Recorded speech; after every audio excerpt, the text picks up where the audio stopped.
Hello, everyone, and welcome to, I think this is my third Write With Me live event. Thank you all who are here today live, and hello to anyone who's watching the replay.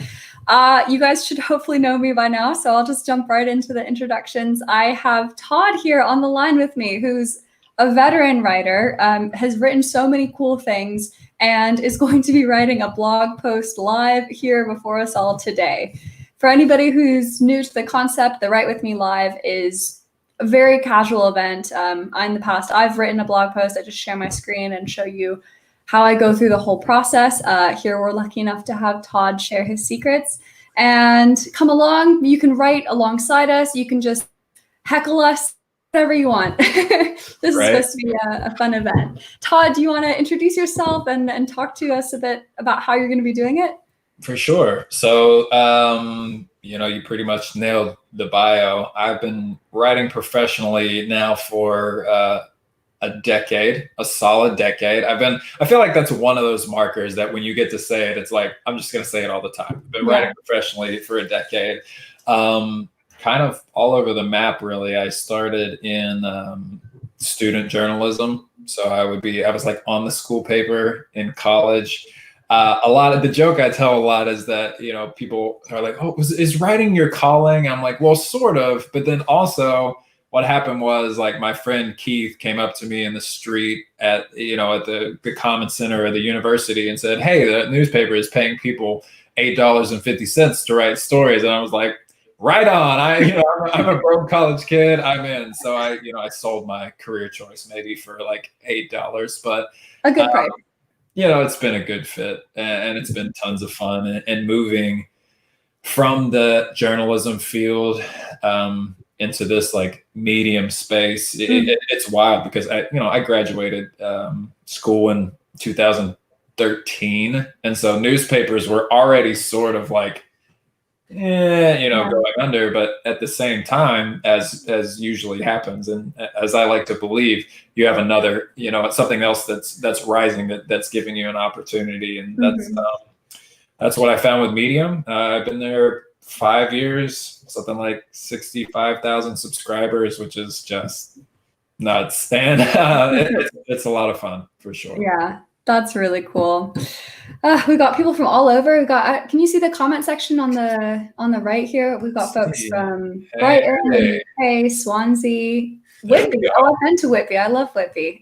They do a really nice fish and chips at this chip shop called the Magpie, I want to say. It was really good. Douglas, you'll have to tell me if that's not the right. Oh no, not that Whitby. Oh no, I should have read the whole comment. That's embarrassing. It says Whitby, UK. But then he said, no, not that Whitby. Anyway, if anybody knows the Whitby I'm talking about, I love that one. I have not been to the Canada Whitby. But yeah, all right. So, more people from the UK and South Florida. Anyway, whole maps here. Yeah, go ahead and jump right in. Share your screen. Show us how the magic happens. I'm opening up my own browser window so I can write alongside. I still don't know what I'm going to write about. I was like, should I plan it out? And then I thought it'd be more fun to just come up with it on the so yeah, take it away, Todd. There's the screen. I think you got us. There we go. Oh, that's not right. What are you looking at?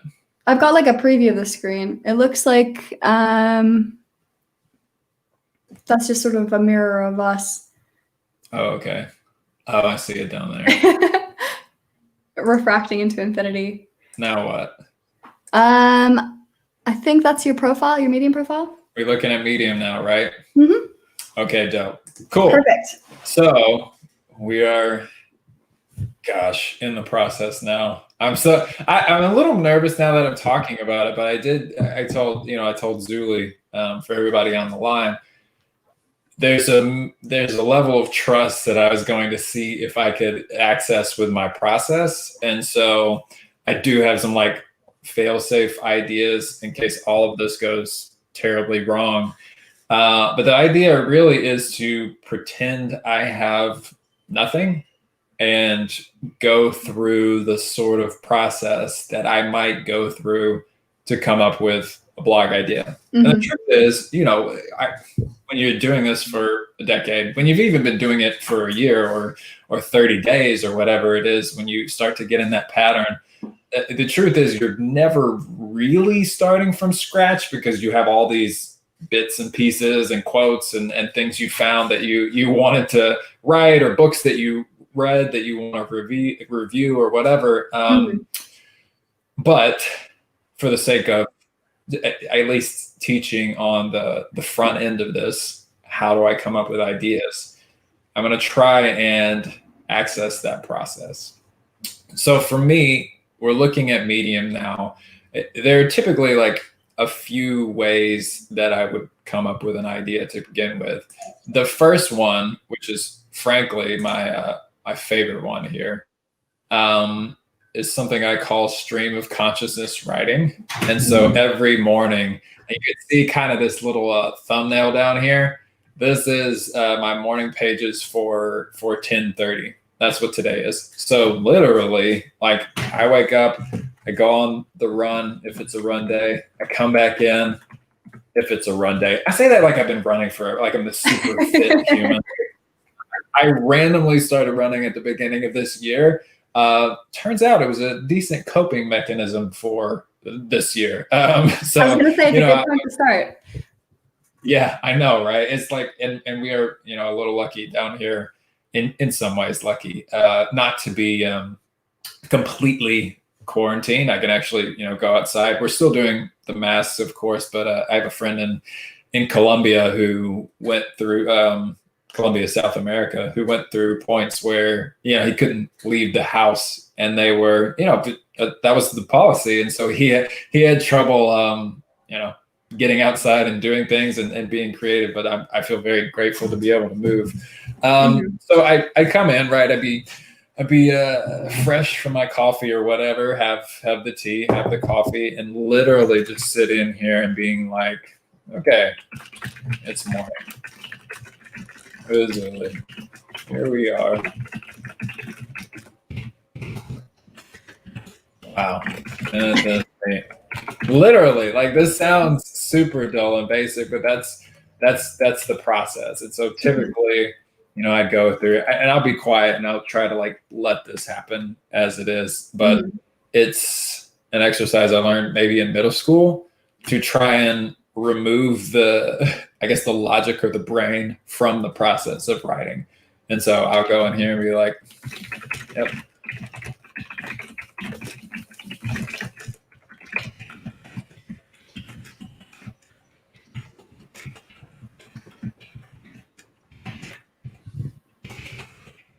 If I'm expert mode, like most mornings, I actually have my screen off. I'm not even looking at it. Oh, wow. That's really cool. Yeah, the reason for that is like I'm 3 lines in, right? And these little red squiggles to me are like the worst thing that you can see in a first draft, because the truth is when you're writing, like, your first draft is always going to be crap. And so again, that's another one of those things that, like, okay, I don't want to see that. I don't want to have any reason to slow down. I want to kind of get to the root of what I'm thinking about. And so as I'm writing here, like, okay, so that feels anyways. There's a guy from Italy, but not the UK one.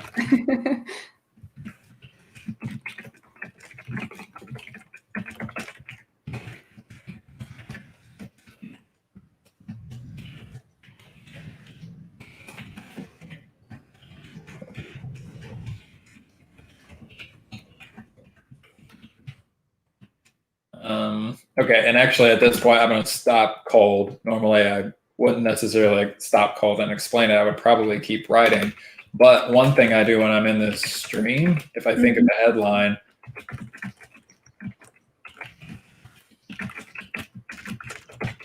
right? So I'm looking at that, I'm like, that's a pretty good headline.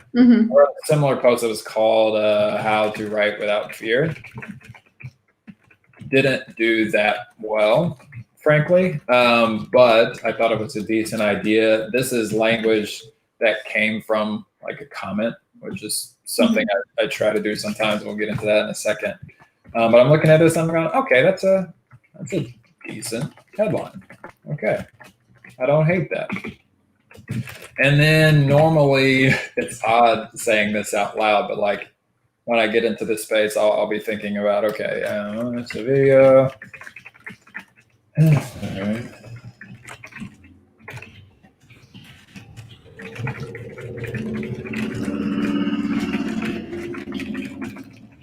All of this straight up and down, boring, like on the nose stuff. You're not trying to impress anyone here. Like, so this sentence right here, it was really cool. What a dorky 8th grade sentence. Like, I'm looking at that and I hate it right now, but that's why I turned the screen off so I don't have to look about it. So yeah, he went, what happened in the video?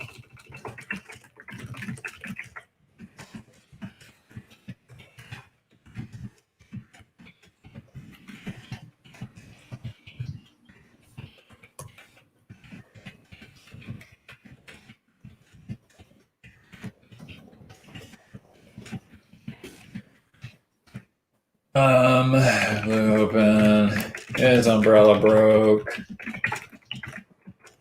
Boring stuff, right? But what it's doing is priming kind of the pump for what I might write.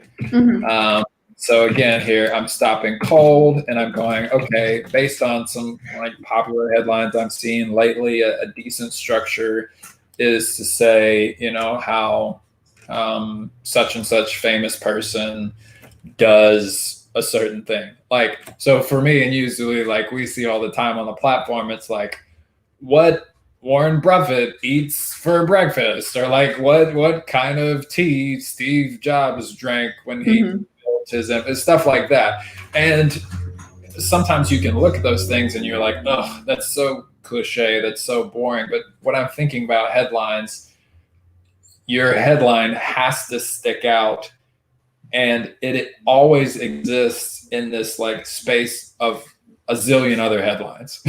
Right? So I try not to get too precious about headlines. My typical theory is it's like, let's be as maybe not clickbait, but certainly as engaging as possible with a headline. Let's not overthink it. Let's not try to be cute, because we know that the readers are going to be looking at 50 different headlines.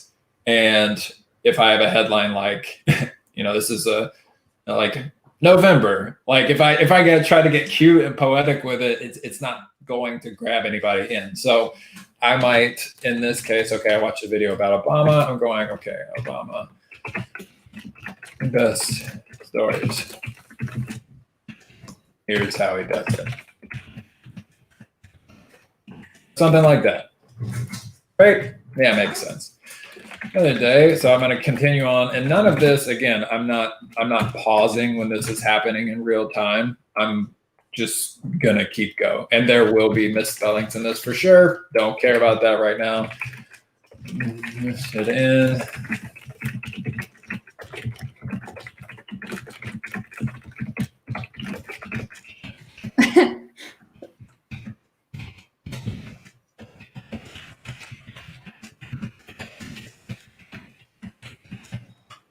We've got a couple of questions for you in the chat, Todd. Let me know when you've got a second and I can sort of, I don't want to interrupt your narrative flow. No problem, no problem. Give me a couple seconds to finish this. Yeah, go for it. To keep the show going.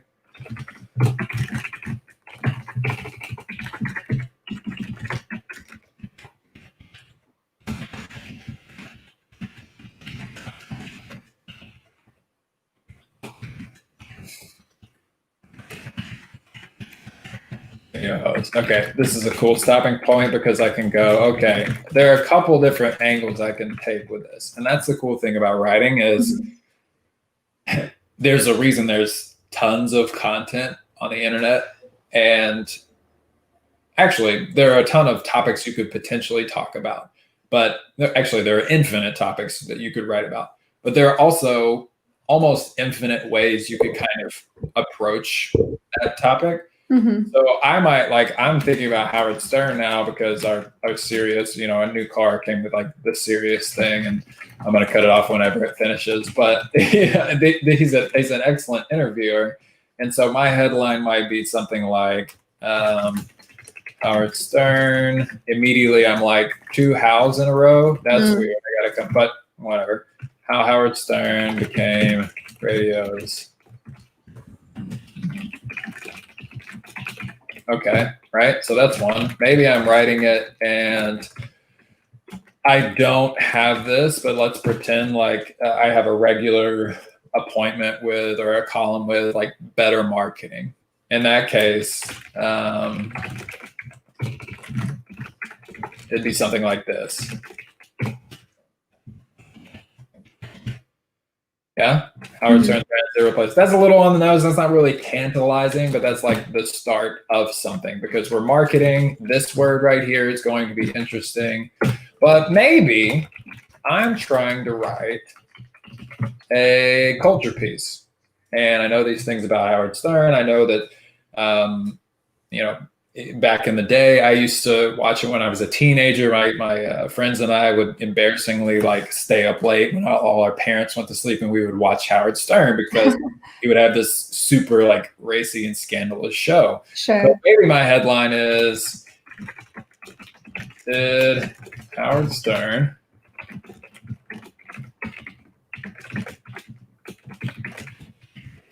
right? Like, that's something. Okay, in this world where many people are kind of being called out for, you know, racial stuff, for cultural stuff, for sexist stuff, now you have this guy who is instead making $600 million. Interesting, fascinating. That's not the post that I'm going to write today because the research involved is not something that I have on hand. Sure. Yeah. Scratch. You know, can't go from 0 to the end, but these are all interesting. So the thing I want to point out is that even in this, and I promise I didn't have any of this planned. These are just things I'm thinking about. We got 1, 2, 3, 4, 5 different posts that we could write.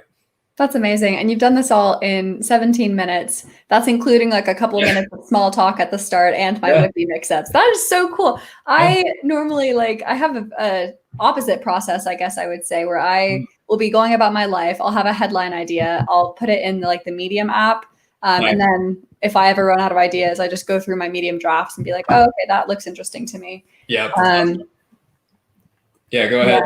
Sorry. Yeah, no, I was going to say, there were quite a few really good questions in the chat. So I wanted to make sure that people got a chance to address you now. And then I would let you get into the flow and just sort of do some small talk on the side with everybody else while I'm writing my own. One from Zaki wants to know how many times you redraft a piece before publishing. Fairly new to Medium and does more time editing at the start versus later. Zaki, I can speak for myself here. I do most of my editing at the end. I do some kind of as I write, but I try to do the majority of my editing. Like I try to get a whole piece out and then do the bulk of my editing at the end. I don't know about you, Todd. Yeah, it's pretty similar. Sometimes I'll edit as I go, but not often. And the reason for that is because you don't know what paragraphs are going to make it into the final draft. So like the theory is, especially with a book, so the kind of process when you're writing a book is you write the whole first draft, you do a content edit, right? So you're like, okay, this fits, this doesn't, and you go through that process. And then you rewrite that, and then you go, okay, does this fit the content we want? Yeah, that makes sense. And then you do kind of a final proofread. And the logic behind don't do proofreads at the beginning is because you might cut out like whole chapters. You know, you could spend 3 days proofreading a chapter and then it could all be gone. And so blogging is kind of like that on a smaller scale, I guess.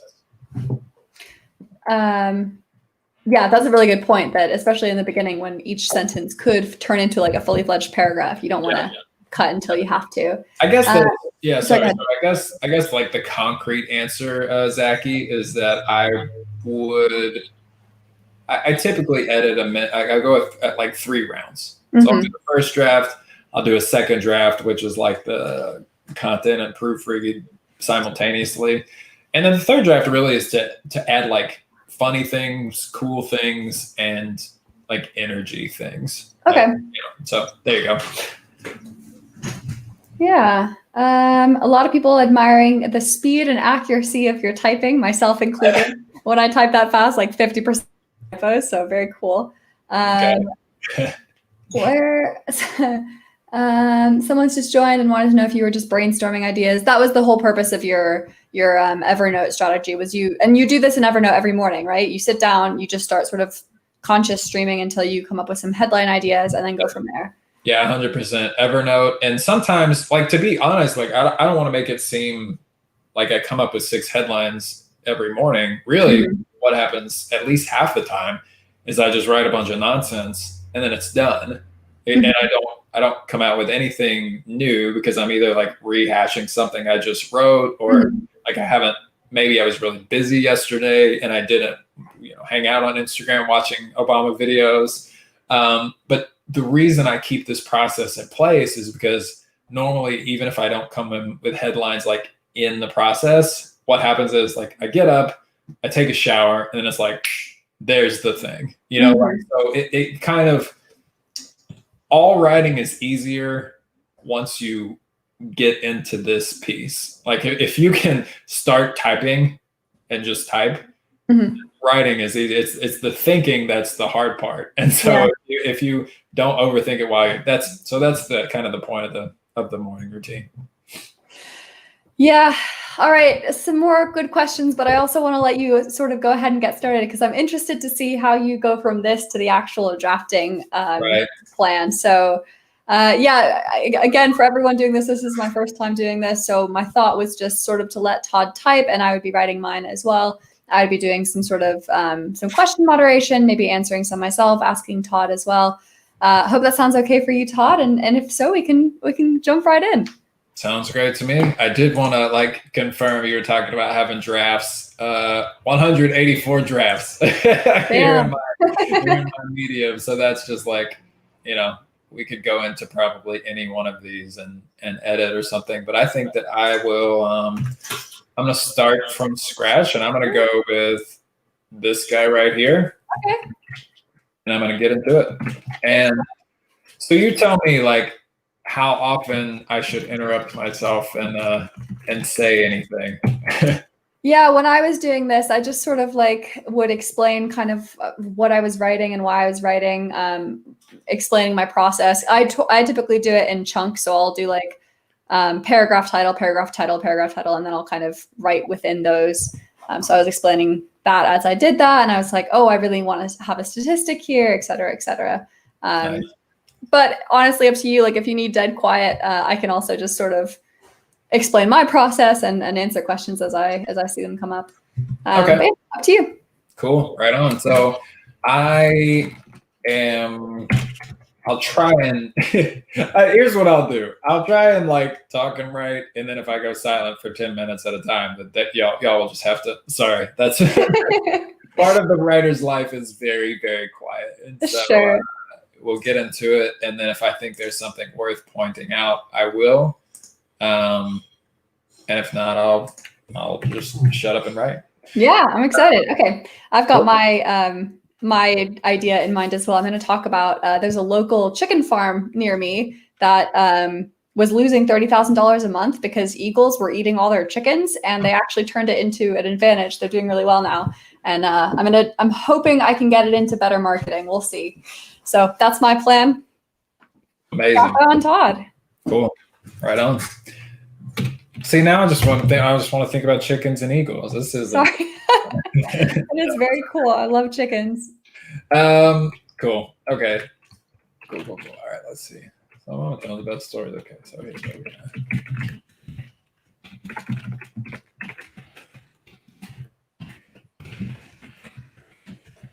Will it, sorry to interrupt you so soon. Will it be distracting to you if I also answer questions while I'm doing this? Yeah. Okay. Yeah, sure. I mean, bring them up, because I don't know. I think I can go in and out, no problem. And then, we'll see. We'll see what happens. I actually had a thought immediately already too. So one thing I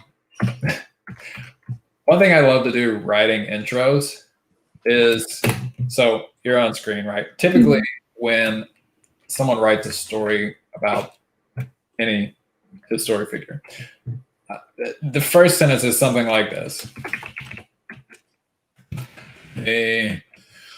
44.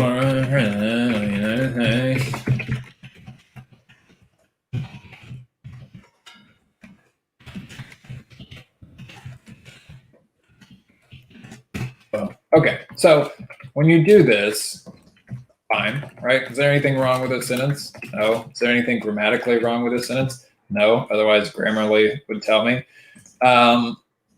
It's just boring, right? So typically, even with a Warren Buffett article or whatever you do, if you think it's played out, the way that you make a common topic uncommon is you enter from a different angle. Okay. So I thought, okay, how am I going to tell this story? And this is the line that popped into my head. Oh my God. You do, now that you mention this, after reading some of your stories, you do start a lot of your stories with this kind of like, what's it called? Like in situ, like you're dropped right into the middle of the action. Yeah, I love starting in the middle. Or let's like maybe I do it like this.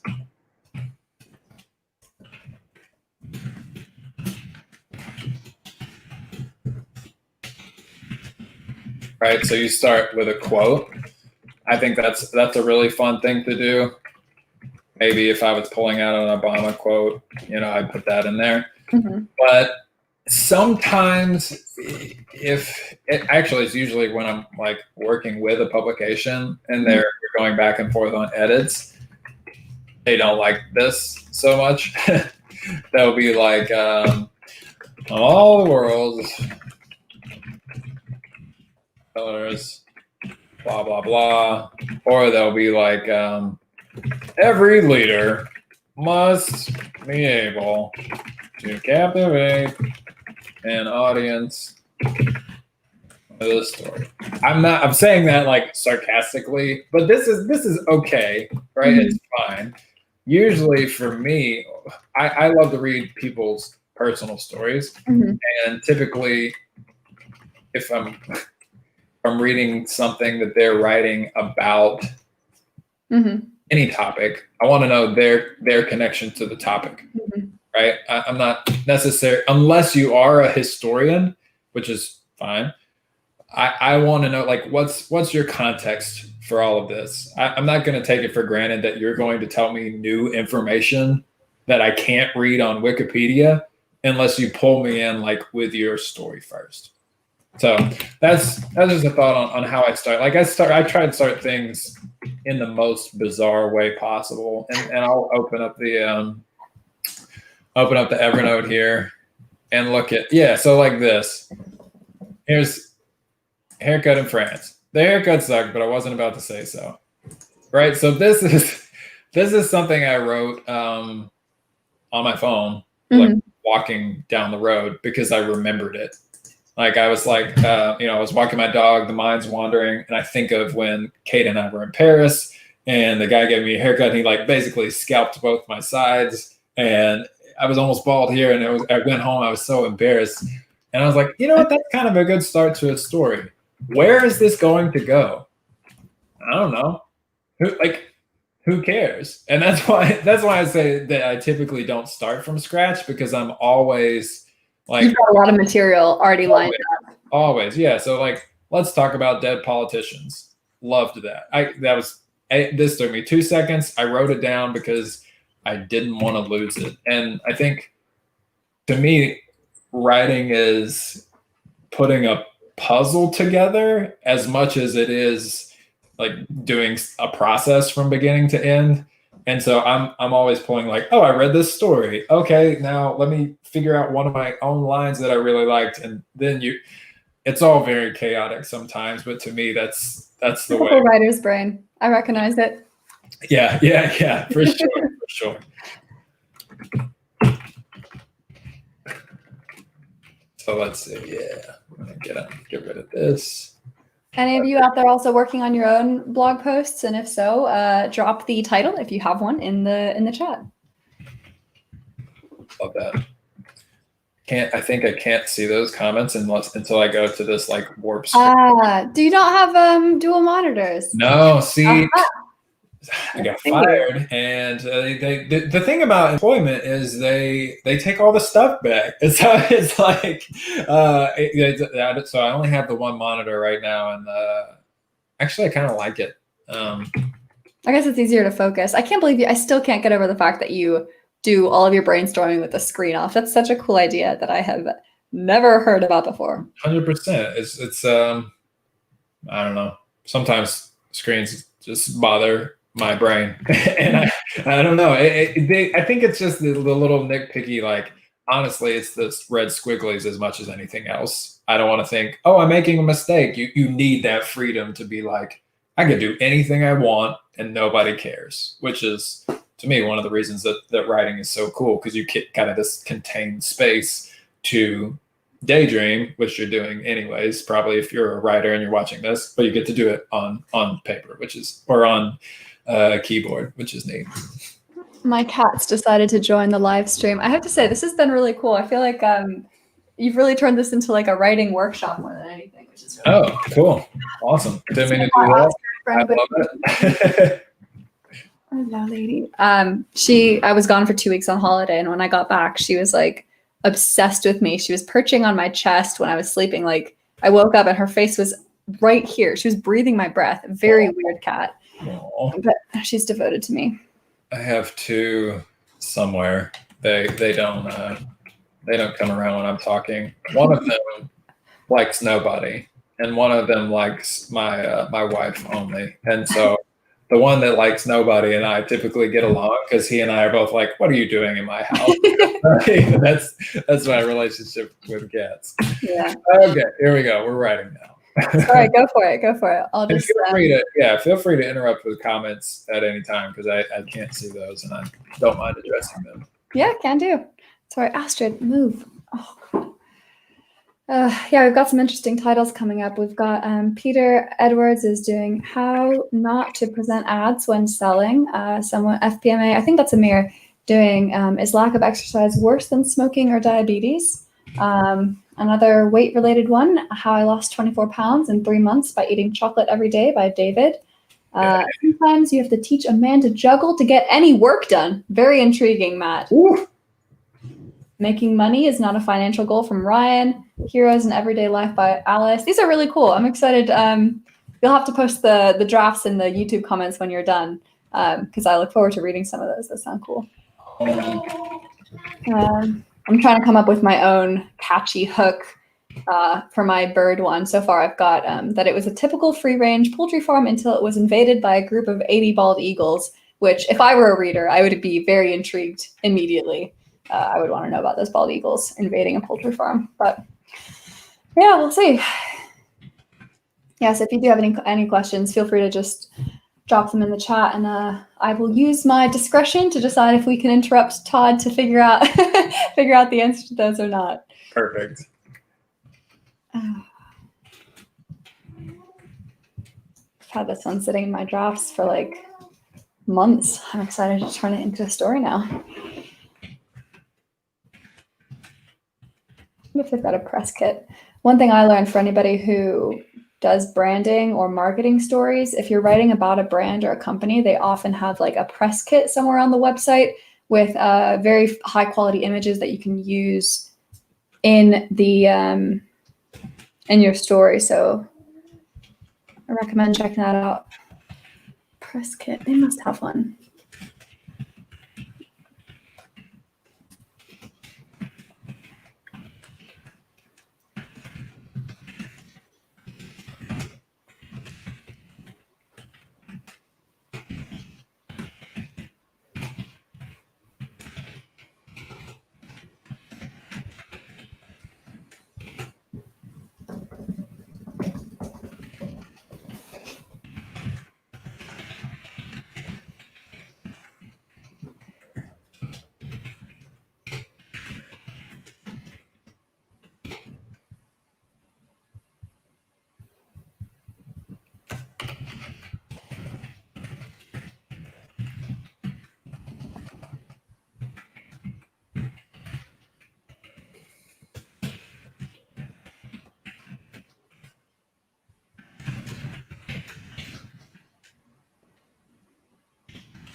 Do you? It's interesting that you use the square brackets to like come back to that. Yeah. I use the T. Sorry, my cat is yelling at me. I use the TK. You know how in Medium, if you put like TK in all caps, it shows up. What? I know, right? I had the same face when I found out. I think it's such a cool tip. What is that? So that's just like a marker reminder? Yeah, so it's they do it in like actual newspapers as well, because there's no word in the English language that has T and K, so you can control F. But Medium turned it into a whole neat little feature, which I think is so cool. That is phenomenal. Well, I probably won't do that right away because I have a habit of doing this, but that's crazy. That's a great tip. Yeah. Okay, I'm putting that there right now, though. You betcha. Okay, so we stopped. So I'm going to go explain this really quickly so everybody can kind of tune in for half a second, and I'll explain why I put this. So I'm talking about a conversation with my roommate, Mike. He says, "We won, man," Mike said with a grin. I just try to, that's, again, we're in the first draft, we're doing things, but I don't necessarily stop and fix that right there. But the reason I put this is because one sentence earlier, I already said Mike was smiling. So again, that's probably a second draft, third draft thing, but I'm just like making a little note in case it sticks around. It's just redundant, right? I don't need to tell you Mike is smiling again if I already told you he was smiling in the previous sentence. Yeah, respect the reader. That's what editing is about, not wasting the reader's time. So that's that little comment. Yeah, editing is definitely something I think is one of my weaknesses. That's so interesting that you've picked up like within 2 sentences, you're like, this is the same idea. One of these needs to be changed or go, because that's definitely not something that I would do looking through my drafts. Yeah. Very cool idea. Yeah. That's journalism stuff. They baked it into me. It's not my fault.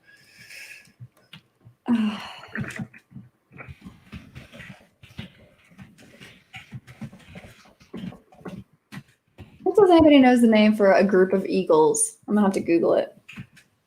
So a murder? No, murder is crows. Probably not something boring like fly. It's probably a cool thing. Oh, an airy. Oh. Airy? I don't know how to pronounce it. This is how it's spelled. Put it in the chat. Very cool. Love learning new words.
What's going on? Are you just working out how to start your next? Yeah, so I'm conflicted here because I'm thinking, okay, how do I start my next section? And then I'm also remembering that I saw Obama speak 3 years ago, but 11 years after this event. So all I'm going to do for now to kind of stay in the first draft flow is just write this little thing right there of my, and to kind of unpack that just a hair, it would be a very similar structure that I tell the story. I like to think that like, writing is magical and everything starts from scratch, but in reality, there are patterns. It's just that I don't like to look at them because that's not fun for me. Like I don't, so let me put it this way. I wouldn't necessarily sit down and think, what's the middle of an interesting story, right? Like it starts from the topic and then it goes to what do I know about the topic? And then it hopefully goes to like something specific, like at a specific event in my life that I remember related to the topic. Mhm. And I like kind of dig in for the most interesting part of that story. I might tell it from beginning to end. Like, so this story starts sort of in the middle, or it starts in the middle of my story for sure. Mhm. But I don't know, maybe I want to write this one a little bit differently. I probably won't, like I said, I won't do it all the way right now, but I would say something like,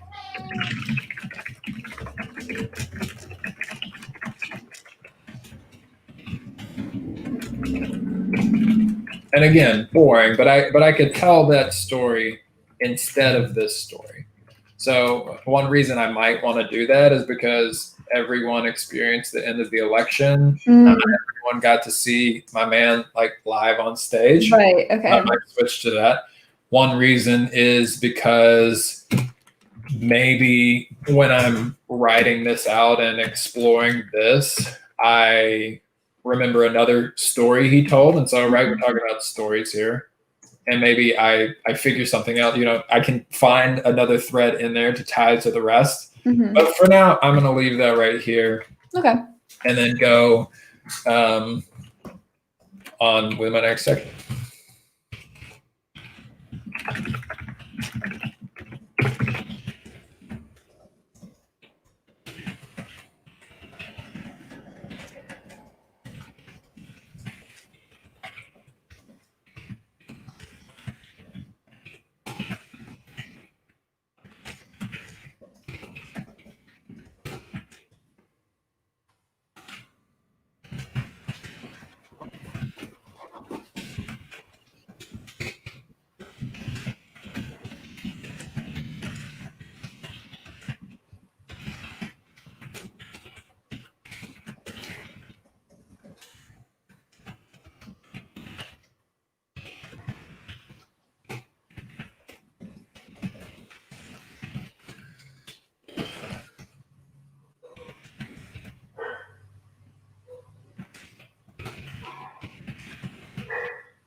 Okay.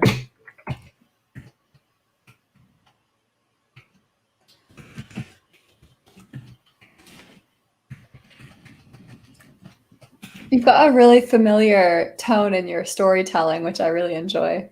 What does that mean? Oh, you know, like, and Miss Patterson was a boring literature teacher anyway. It kind of makes me feel like, I don't know, like you were also in my homeroom growing up. Right. Oh, yeah. See, and the thing about that is like a lot of, since this is a good interruption because it's a good kind of teaching point. A lot of people when they write, they try to keep it general, because it's like, oh, no one really understands this experience. But the truth is, most of the time, your specific experiences have global resonance, or everyone understands them. And so when I say this, Miss Patterson was a boring literature teacher anyways, no reader looks at that and goes, what? I can't relate to this story anymore because I didn't have Miss Patterson. All they do is just look at this sentence and go, like, they just replace it with whoever their teacher was. Yeah. And this wasn't even a real teacher of mine. Just the first name. Right? It's just a specific detail that people can kind of be like, oh yeah, that's kind of funny. And then this down here, probably these are too many jokes in the same sentence, but I liked it. As soon as I got to as soon as I understood the joke, I was like, Todd. Yeah. So we'll see if that stays around for the final draft. But it was fun to write right now. And that's the point. Like, that's the point of first drafts, is if it's boring, if it's not fun, you won't write. And so you might as well put these outlandish things in there and then let someone fix them later. All right.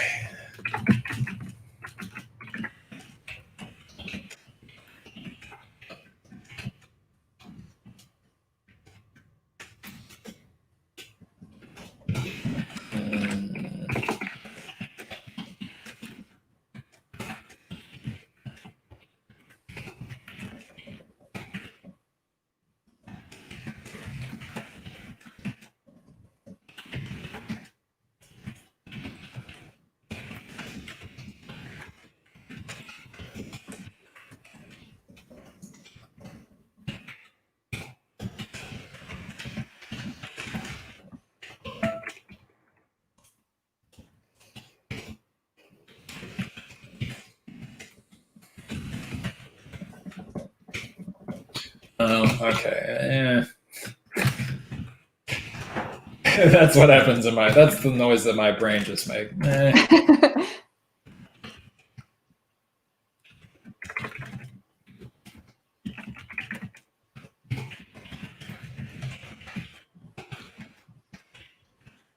Yeah, one of my favorite pieces of writing advice is write for one person. Don't try to reach a general audience. Decide one person that you're writing for and write the story to them, for them. And I don't know if that's what you're kind of doing, Todd, along those similar lines, but that's definitely helped me, I think, find a better audience for my stories. Because if you write for just one person, the world is big enough that enough of those one people will find your work. Whereas for trying to write something that's super general, nobody will care. Yeah. Be too general. Yep, exactly. And I think, I don't know, I'm trying to decide if I can expand any more on that. It's more relational, right? Like maybe 100 years ago, and the reason that matters is because information is ubiquitous. It's just everywhere. Like, why would I read you instead of someone else? And if you can talk to me instead of like scholarly voice, I think that's more interesting.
Oh, great time to pause.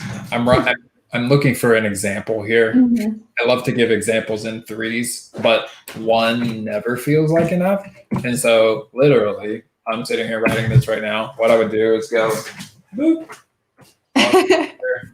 like, look at my bookshelf and go, oh, yeah, right on. Here's a good one.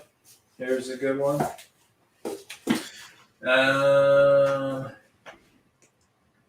Let's see if I want to get anything else. Oh, yeah, people know what this is, maybe. Okay. I love your home office, I have to say. I have been wanting a bookshelf for my own spare room home office. Thank you. Haven't put it together yet. Very cool. Sorry, so what were those books? So here's what I went over the shelf and got these 3 books that I found. Charlotte's Web. Of course. Classic. An Abundance of Catherine's, which is I love that one. Yeah. Oh my gosh, you read it. Amazing. John Green is hysterical. He's That's the one where he dates a bunch of Catherines and he makes up this whole formula about when the Catherine is gonna dump him. And then yes. So he tries to create a mathematical formula to determine the length of his relationships, and along the way, he finally finds someone who is starts in a relationship with someone not named Catherine. He's like trying to figure this out, and then it's good stuff. And finally, I got Scott Pilgrim's Precious Little Life. There's 6 volumes of this. I just got the first one, but the point is, like, my writing is rarely. I just remember it off the top of my head. And the reason that I love this, as opposed to just going, oh, let me see, famous stories of literature, right, is because, like, this is going to give me a little more flavor. Certainly, I could do this and say, let's see, okay, Great Gatsby. Nick Carraway? Is that his name? I don't know. Yeah. Want to, what did he want? Who knows? What a confusing and foggy book that was. This feels like another Be Accepted one. I think he was Be Accepted as a Rich Person and Slashed by Daisy. I love The Great Gatsby. Oh, really? Yeah. I mean, I found the movie a little bit too heavy-handed with the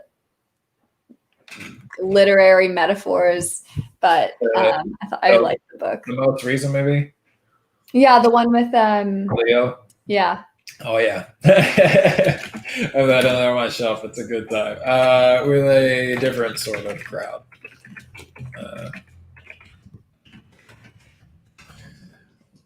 Is buffeted around by Romans, class, and something else. See, it's all a game. We just make it up as we go along. Well, let's see. So what was I doing before we started talking about all that? Okay, here we go.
So where are we at?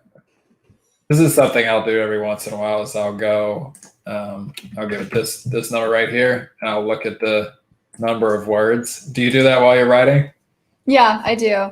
I normally, when I get to about 1,200, most of the time, anything beyond that is just kind of fluffy. So I try to keep it around 1,200.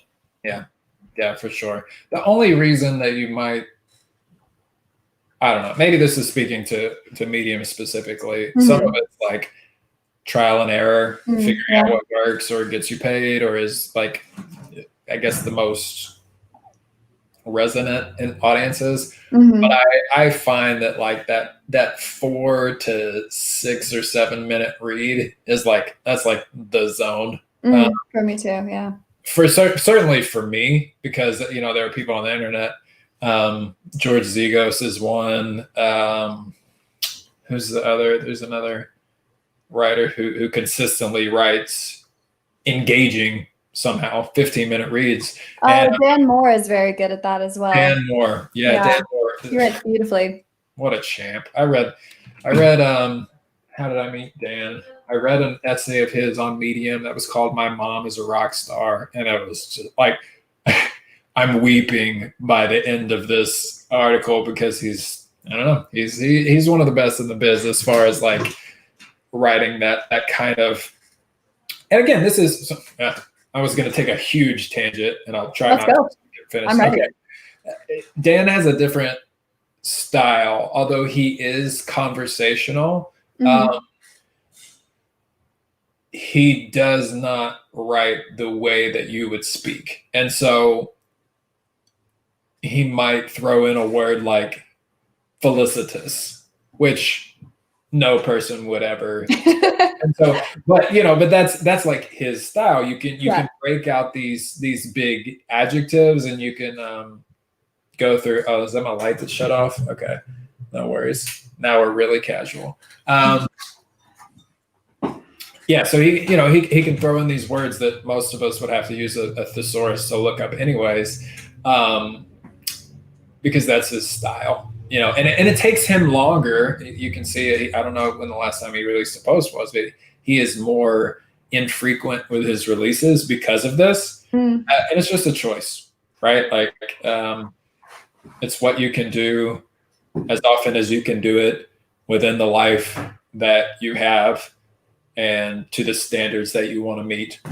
So that's why I love Dan. That's why I think he's really valuable, because he writes less, but every piece is like, all those words are going to be on the point, which I might do if I were still in school.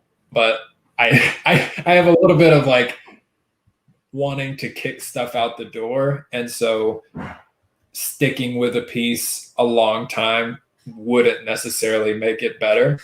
Do you experience anything like that where you like get to a point where you're just like, this has to go so that I can get into the next thing? Yeah, I definitely prefer to create something and move on from it as soon as I can, which is just the style that works for me. And I do think it has a sort of negative impact on some of my writing. Like I can't write prose like Dan's, and maybe if I learned to sit with a story and work on it, then maybe I could, but I can't yet today. Right. Yeah, so I write something and I normally publish it within, at most, when it's fully written, like a day or two after. Yeah, for sure. I used to go through, I think it's probably just because of the way that I started on the platform, but I, like a lot of people had, and like you, right, until recently, had a full-time job. And so you're trying to do something alongside.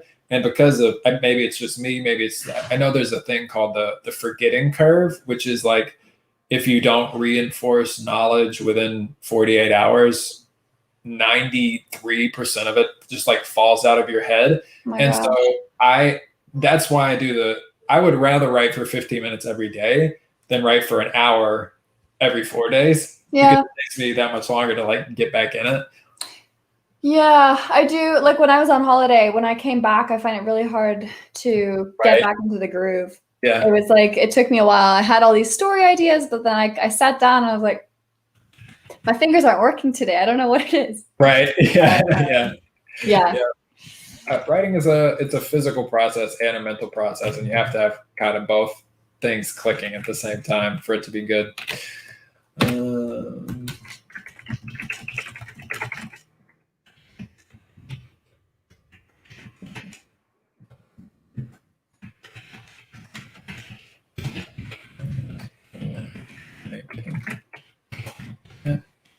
anyway.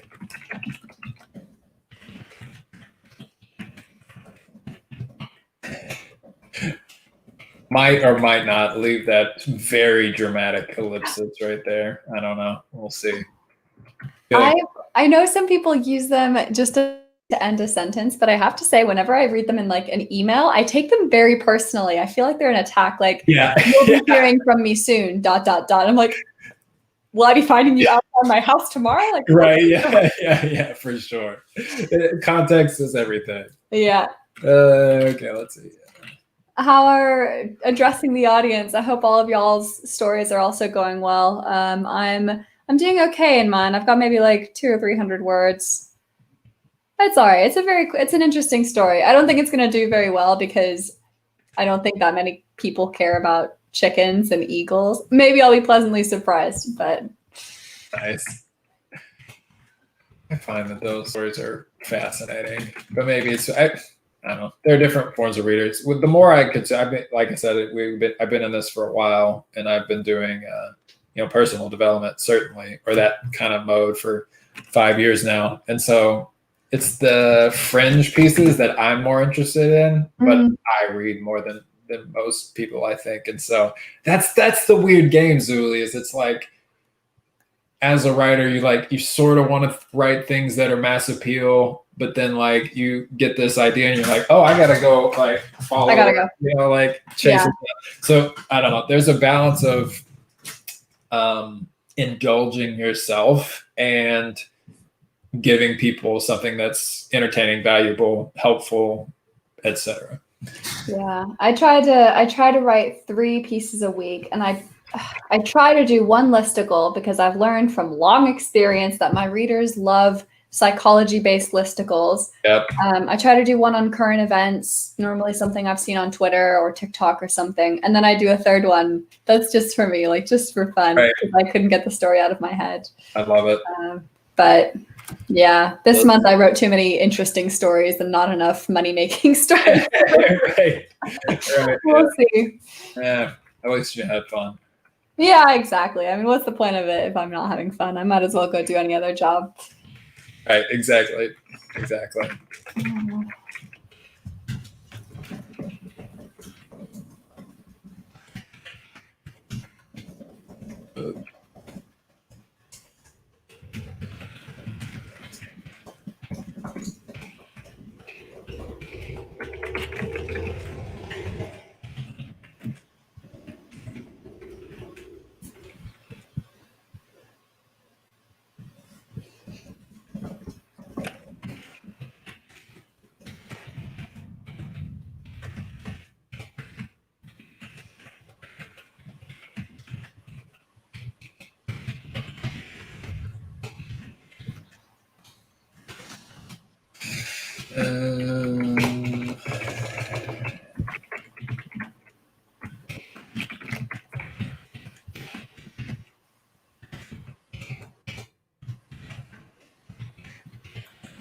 again with the brackets here because I am literally just telling this all from memory.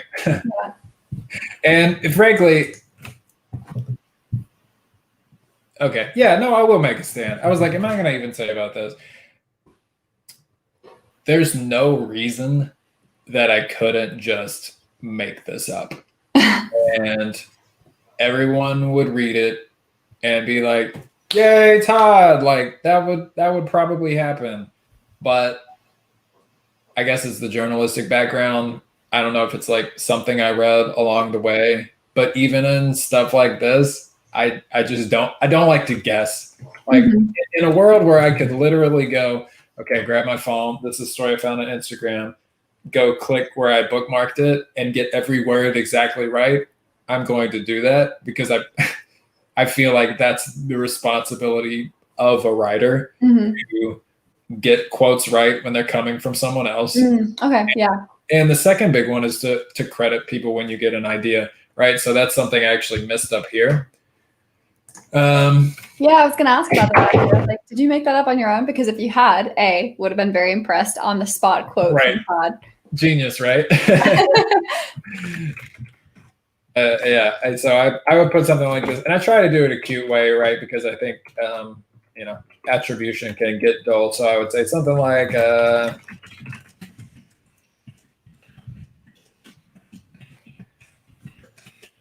stole it from someone else.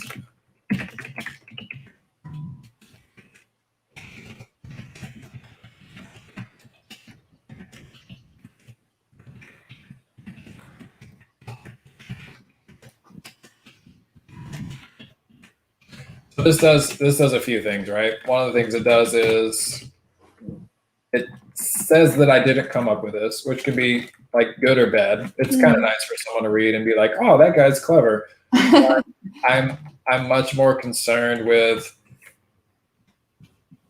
showing readers like where I got my ideas because I'm in love with this whole book. Like it doesn't. It's not even that one thing. I want people to read this book, which is why I'm putting it there.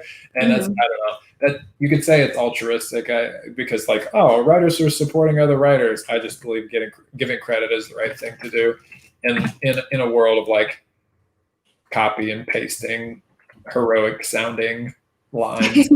I did get a couple of questions. One person wants to know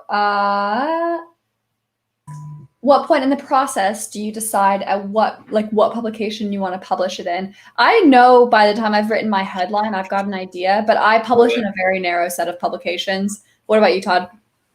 I never have any idea, even when the post is finished. So that's not entirely true, but it's rare that I'll be like, oh, this is for this publication. Some of that is because I was in Medium, what I'll call like Medium 1.0 before the partner program and any of that. Right. And the best way for me to like write and publish was to self-publish. So I didn't have to think about, oh, this goes over here and oh, this goes over here. It was all coming from me.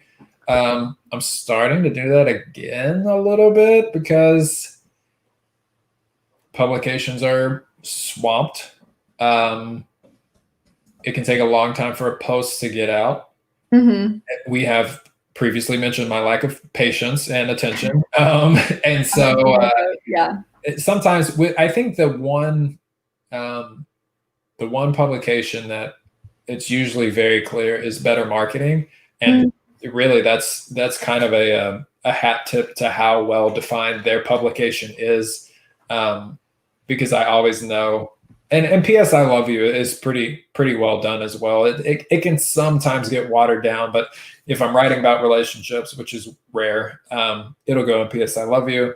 If I'm writing about writing or marketing in general, it'll go in Better Marketing. Anything in that between space, who knows? Yeah. I have no idea. Yeah, I know what you mean.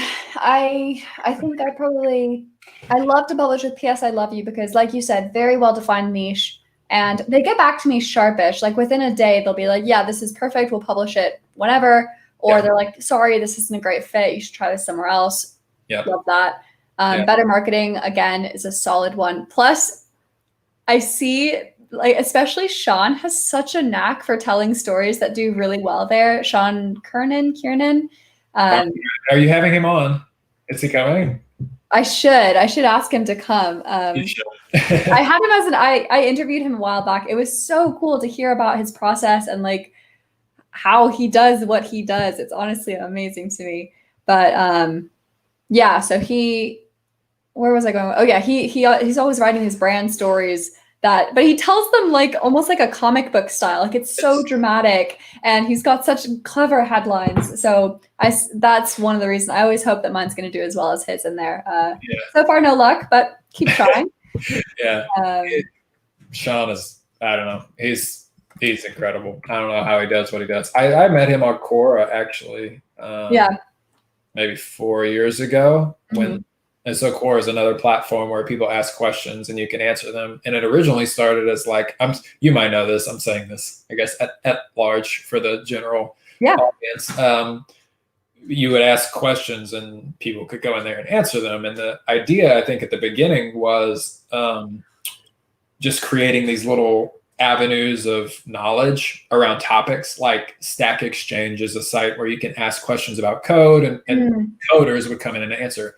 Quora was the same kind of premise, except it's, you can create topics and have subsections. Yeah. What happened was writers did what writers do, and they wouldn't just come in and answer the question. They would like tell this whole story. And like, I think that's been very good for Quora overall, because instead of basically like another encyclopedia, what you have are these neat little stories. Like someone would say, how can I make, I don't know, $4,000 a month?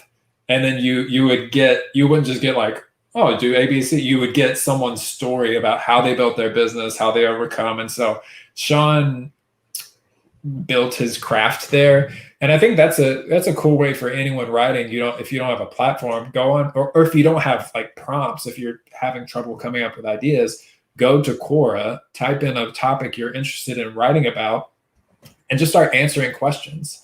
And you can evolve with your storytelling or whatever along the way. But I think that's why Sean is so A, good at what he does, and B, has this vast like backlog of knowledge about everything from like Coke to World War II, because he was in that space for so long. And he's cool. I'll stop my like love letter there, but he's a good writer. I would sign that love letter. He's such a cool writer. Yeah. And I think he brought a lot of Quora with him too.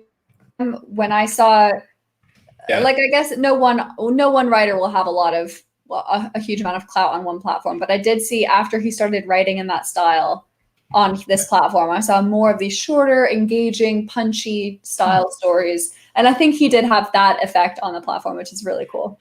Yeah. Yeah. Any other questions? That was fun. Yeah, please feel free to. I'll try to wait for the stopping points again. You do. I did have somebody saying that it almost looks like they're watching a concert pianist, because you've got really good posture, so you're sitting here just like typing away. All we're missing is the music. Yeah, that's right. I even have my posture on point. That's the one thing that stuck from. I actually did take piano lessons. Maybe that's the only thing. My call comes out. Yeah, that's right. The truth comes out. All I can play is chords. Don't ask me to. Melodies or no. Chords are okay. I can do that.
This is a okay. Here's a little. I'm comment. This is a me comment. Maybe it's a comment for anyone else. This is this word persisted to me is a little bit of a call out to nevertheless she persisted, which is a meme. I don't even remember the details around. Hey, let's look it up. We have the internet. There it is. Yeah, Elizabeth Warren. That's who it was. I knew it was a female candidate from earlier, or a female presence in the political arena. But this probably doesn't matter to anyone. But if this is like meta level stuff a little bit. But if I was the one reading this and I was familiar with Barack and probably like familiar with politics in general, I'm going to see that, and that's just going to be a little, that's the sprinkles on top of the ice cream sundae that won't matter to 99% of the people, but to 1% of the people, they're going to be like, look at that. I got it. It's that thing. And so that's why I wanted to point that out. While I've got you, somebody wanted to know if, Ashvia wanted to know if you research then write, or write and research at the same time, or like what your research / writing process is. Yeah, gosh. Let me see if I have them saved here. I don't think that I have the folders in here. No, it's Firefox. Let me see. Hold on. I want to show you, not just tell you if I can make this happen, but I haven't set up Firefox on this computer yet. So we're gonna, is this me signing into Google? No, I want to sign into Firefox. Because this is going to answer your question, but it's going to answer it in a way that's more real. You can send me emails now. Oh, wait, not a new account. Sign in.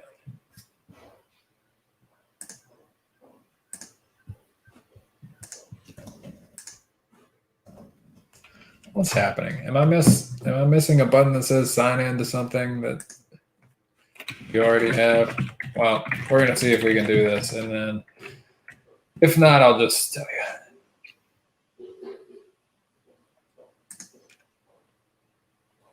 Okay. All right, we're going to ditch that idea.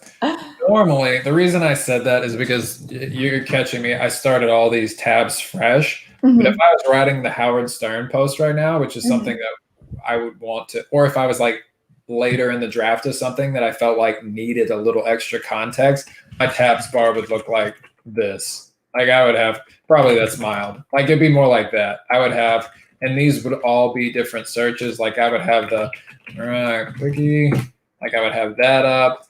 I would have Barack speech, leaving the White House.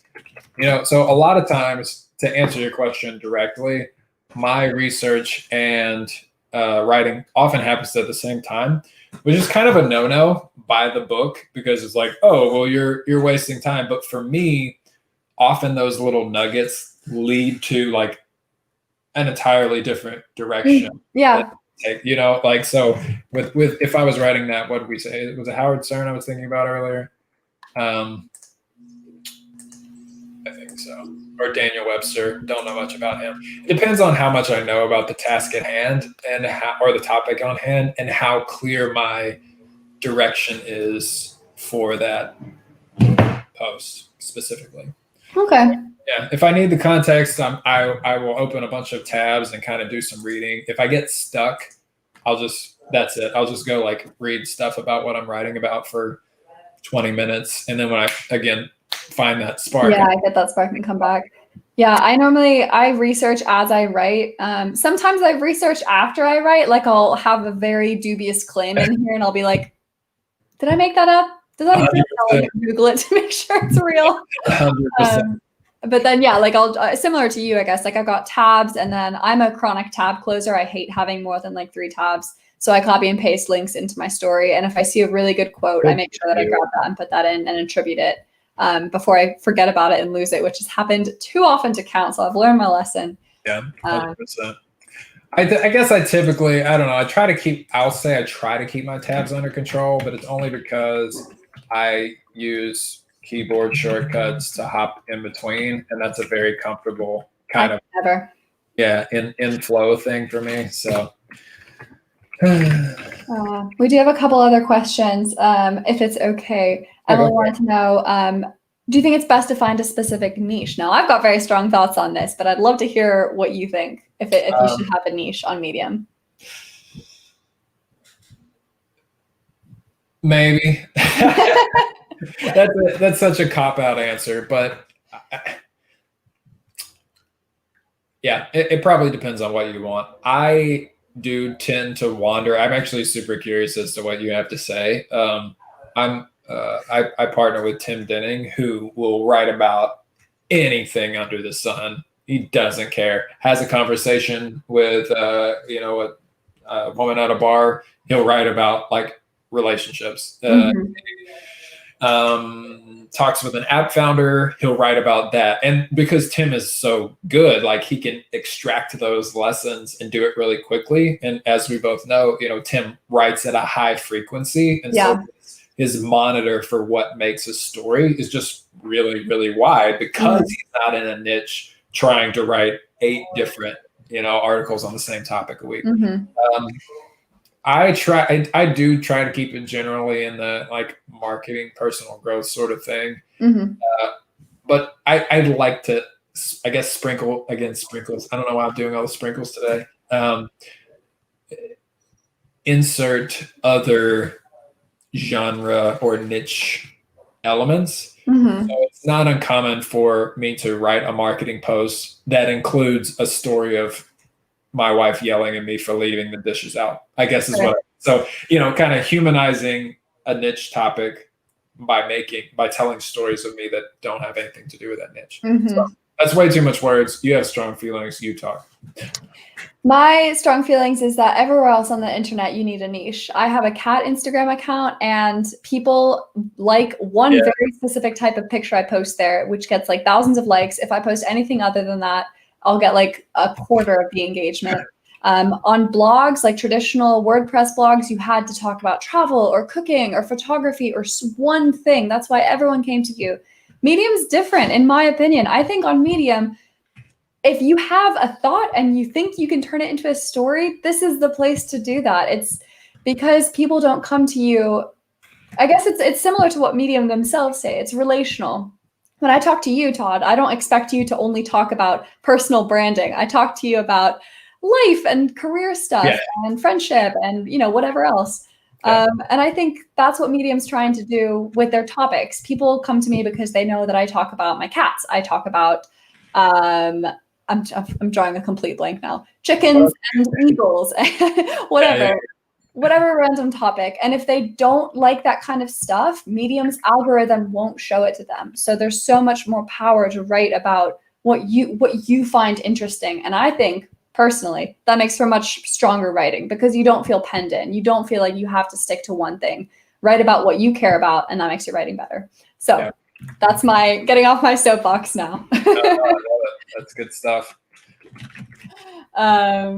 Last question, and then I'll let you carry on with your writing for a bit. Yeah, you're good.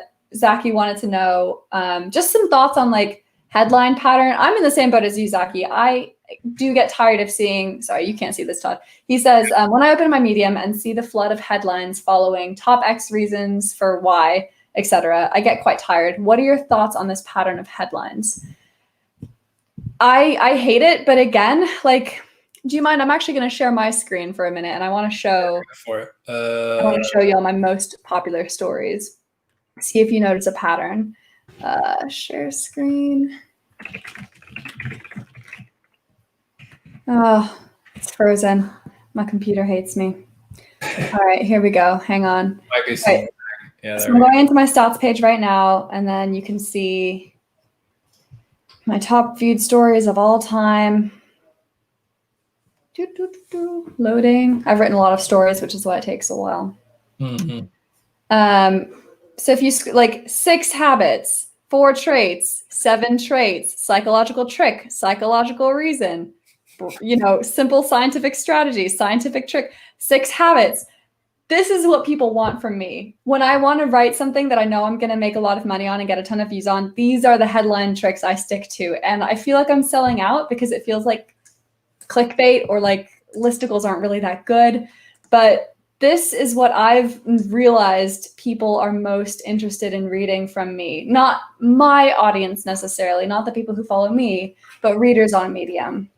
So to answer your question, Zach, from my perspective, I also get tired of this pattern of headlines. I prefer writing about chickens and eagles, to be totally honest, but I got to pay the bills also. What about you, Todd? Yeah, I mean, art, I like to think of it like this. Art is for the article and science is for the headlines. So I will straight up and down hack a headline. I will now, so like within reason. One of the things that I actually don't like a whole lot is when someone's like,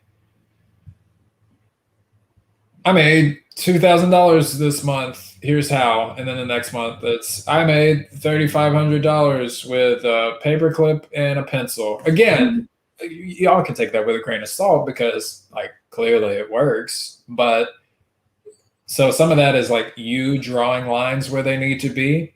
But I don't think that line should be, I'm going to write whatever headline I want to. I think the line should be certain ways that you don't want to be seen. So a concrete example of that is I recently talked with Michael Thompson, our mutual friend, and just a really good person and writer. And we talked the other day, and he said, I'll never use the word billions in a headline. I'll never use the word toxic in a headline. I'll never, and there was one other thing that I can't remember right now, but that was for him. Yeah. For the lines. That's where he draws the line. Yeah. Headline structures, though, are not, to me, not something that should be scoffed at. And so I got my stats up here, and I can take it back. You guys can see that Zulie's crushing me. Let's see, entire screen. We're gonna go into warp mode for a little bit, probably. Give me a heads up when you can see it. I can see your stats. Damn. Yeah. So, caveat, none of these, no, wait, I take that back. So this one right here is from what I call Medium 1.0 or 2.0, like this version, the paid version. Right. This one is 2, but everything else I think was Medium 1.0. But like you can look, so you see some patterns here already. 4 ways to. Oh, that's oops. That was the duplicate from Medium 1.0 to 2. 22 things that, 10 things that, 9 mantras that, 9 books which, 10. People love lists. Sometimes I feel guilty about that, and then I think about the 10 Commandments. I'm like, that's been around forever. I'm not gonna mess with something that works. The other thing that I think about is we as content creators, we're in this world all the time, every day. So we are naturally going to tire of things that will still hit home with the audience that only comes on to read like once a week. So, there isn't that same kind of fatigue factor for the most part. Yeah, these were the good old days, Zulie. Look at that. Wow, I can't even imagine getting those. Although I did see recently you posted something political that I saw did very well. It was a marketing one, but a marketing political, which I thought was really, really good. That's the one. Yeah, it crushed it. Oh yeah, geez, I don't even know. And like you started it the same way as you start mostly, like the drop it right in the middle of the action. Kabam! Right, that's a good point. Yeah, I'm starting in the middle of the story, and there's a quote back to back. One thing I did really like about this post, and I think is probably one reason it worked, is because the intro is so short. Really, really short. I don't know how many words that is. Let's take a guess. 6 lines, something like 78 words, maybe. No, it's probably more like 61. Let's see how. No, let's not. Sorry, I don't know why those are the things that I'm like. Let's see how close I was. 74. I was close to the first time, but it's a really quick in and out. And so that was a scary one, Zulie. Look at this. I mean, geez, who publishes a post like this? I was terrified to post that, but that's what I thought it was. And,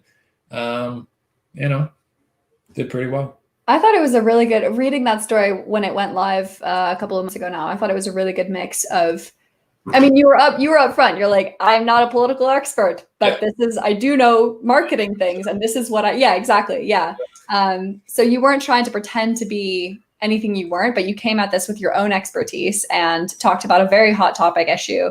And obviously people responded super well to that, because I know Medium, it's not just the headline. It can't just be the headline for a story to do that well. People have to actually be reading and engaging with it for Medium to continue to promote it like that. Yeah, never. And it's, I don't know. It has to be a good story all the way through. And I'm looking for my, I forgot they do this now. So they're more. Oh yeah. I don't know if I like that. The scrolling thing. You don't like it? I can't make up my mind. Sometimes I do, sometimes I don't. But sometimes I'm like, maybe I just hate change, and that's why I hate it. I don't know. It could be. Yeah, I forgot what point I was going to make scrolling down through here. But, I was looking for the highlights. I don't know why they're not here. But one of the things that I wanted to point out was, I think the top highlight was this something in the last two paragraphs, which is always a crazy good sign. Yeah, someone's gotten to the bottom and they've been like, damn, son, that's it. Yeah. If somebody gets all the way through and then is highlighting something, that's a good sign. Well, let's see how long this piece was. Yeah, 4 minutes. So there you go. Very cool. How did we get there? We were talking about, I loved this. Oh, popular stories. Yeah. Oh, thank you. It didn't do that well. I don't know why. This was so much fun to read. I love that stupid show so much. I loved it. It was so good. It's the worst. I was going to write something about that too, of the same sort of thing. I'm like, all it is, it's literally, and that was the phrase, it's literally wish fulfillment. Like that. It is. You have personality. Yeah. I think I was slightly too late. I think I was watching Emily in Paris maybe like a week and a half after the internet was, so I was just slightly too slow on the ball, but it was fun to write. Which is a good point for us to bring up, I guess, kind of a general timely stuff. Like I wrote recently, I wrote a post called "Evergreen Content is Overrated," because now in this age where everyone's writing, this is where the fatigue factor comes in, where everyone's trying to write these like blanket general things that last forever, and you can read them 3 years later and they're just as powerful as they were. Like that's fine, but I think in order to kind of build your writer personality, you do kind of have to step in and have the chance at like this crazy viral post is you do have to step into that world of what's happening right now. Yeah. And as Zulie just pointed out, you can be too late on that sort of thing, but it is fun. I mean, 1,000 claps, nothing to sneeze at, but it is a weird game when you go into that like timely stuff. It's like, is it too late? I don't know. It's a fine line to walk. I mean, one of my very best stories I saw a TikTok going viral. I wrote the story literally hours later. I Googled it. Nobody else had written about it other than like distractify.com. That's the viral TikTok math girl. Yeah, that's one of my most popular stories and possibly one of my highest earners to date. Like very, very well. And it took me about 45 minutes to write because I was like, I know everything about this. Yeah, 100%. And again, so let's think about that, right? Like if this is going to be a writing workshop, I might not finish this because I got a dash and I might get it. But let's think about it for everyone watching this. Is something valuable. This right now doesn't necessarily like mean anything. But at the time when this was going crazy, everyone would have seen it, not just on Medium, but like everywhere else. So before anyone even reads this story, you have the context there. Yeah, absolutely. Like this right here in the throes of this move. Like when I posted about this video, it had just happened. And so everyone else was kind of aware of that. And then what I love about what you did here is you pull it into a bigger theme, which is, again, a more important, frankly, to me, like, than TikTok. This is also a huge point that needs to be discussed. And so you're already in here, and I don't know, it's a great timely piece that talks about a more important thing, much like, let me see if I can find it. Remember this one? Oh, that was another one I loved. It was when great piece. Forbes listed her as a self-made billionaire, and everyone exploded in anger about it. Yeah, that was it. Oh, I forgot about that. Good time. Good piece. Everyone remembers my stuff more than I do, and so I'm trying to return the favor. I remember a lot of the stuff that you write. So yeah, but again, what is this? It's a timely piece that talks about a timeless theme. And I think that's the thing to keep in mind if you want to get into like this news commentary. Yeah, if you do have to run at any point, I've got nowhere to go, so I'll just carry on writing my story as I can share my screen. So no pressure to hang out. But I will look forward to seeing it when it's live. Where are we now? 1,200 words. I got. Oh wait, what tool do you use to count your work? Because I always have to go into my stories to see. What do you mean? Oh, to see how many minutes it is? Yeah, or how many words you have. Do you go into? All I'm doing is highlighting all the words here. And where does it? Oh my God, that's been there for. I've been writing on Medium for 2 years. 27 words. Woof, 97. Yeah. How have I never seen that? I just learned about the TK thing, so I'm glad that I could give that back to you. Oh my gosh.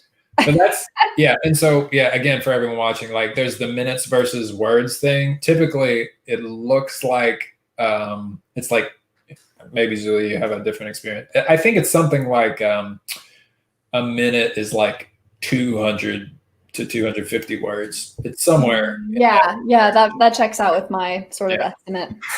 Depends how many pictures you've got.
I'm getting goosebumps thinking about this. I know nobody else is, but I'm hearing it again in my head, oh, that was so cool.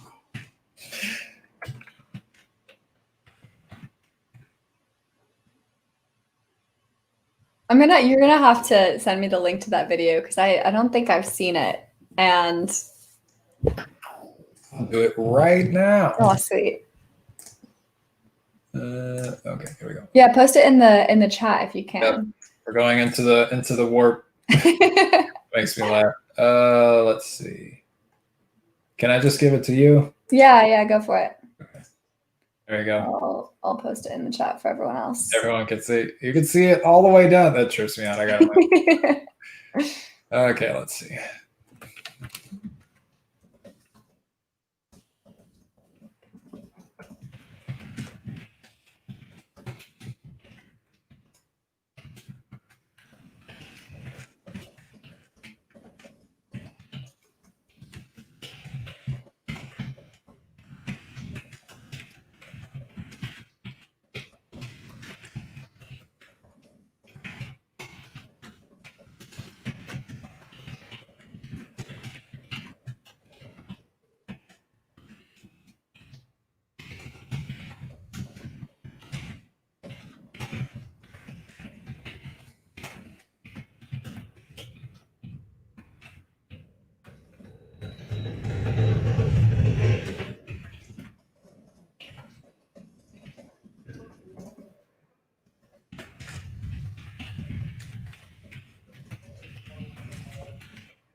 I can't think of anything other than Harry Potter.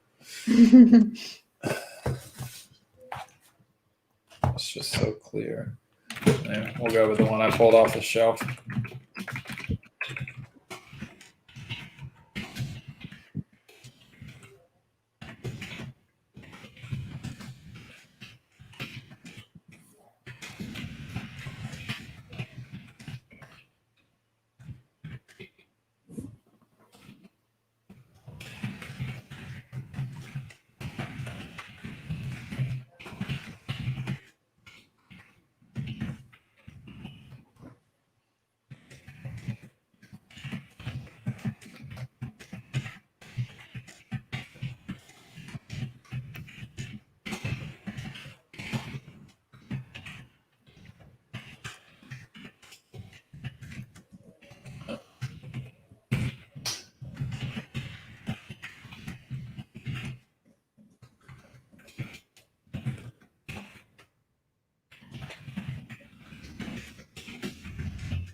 Crowd roars.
Do you get a sense as you write it how well it's going to do?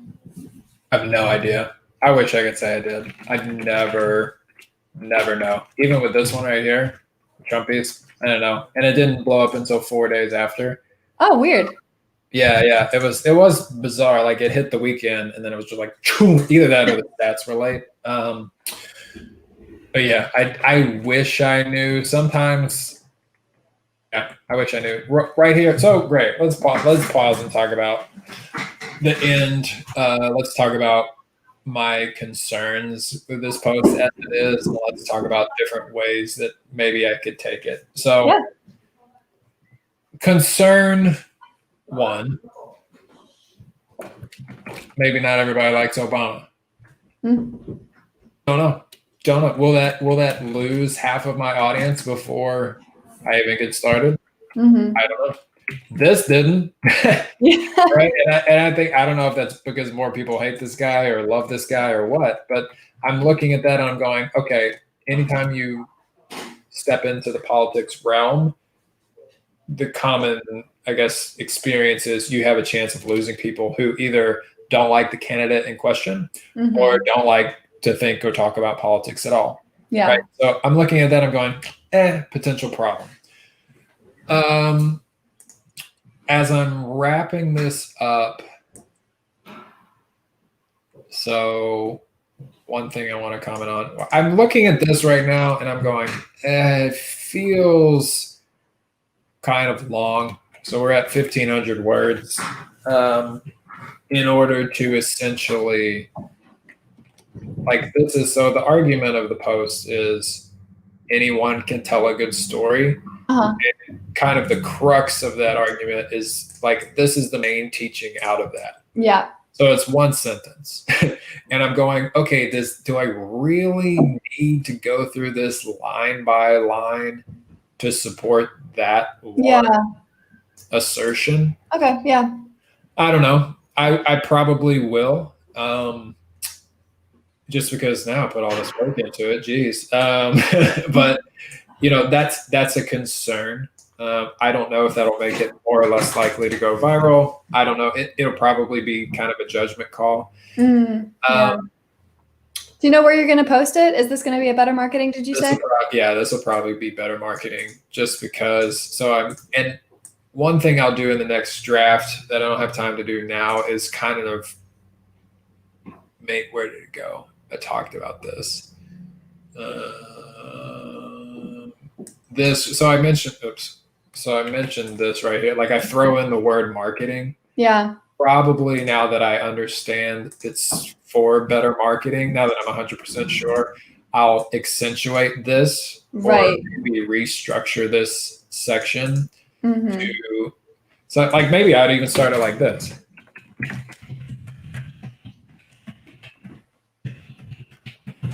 Right. Yeah.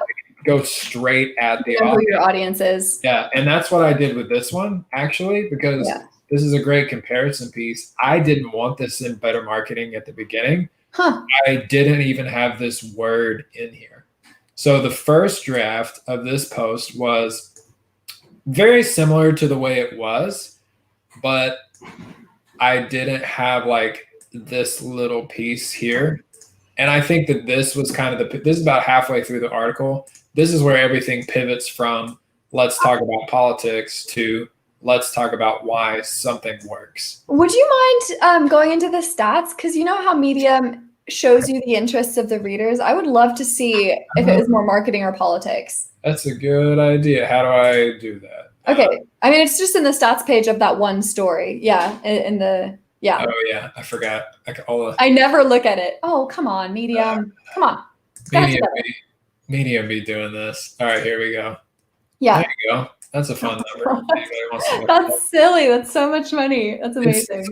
Guys, can we just talk about that's bonkers? Like writers like don't do that until now. So whatever criticisms anyone can have against Medium, this is unreal. Yeah. It really is. It really, it's bonkers. Anyways, okay. Here we go.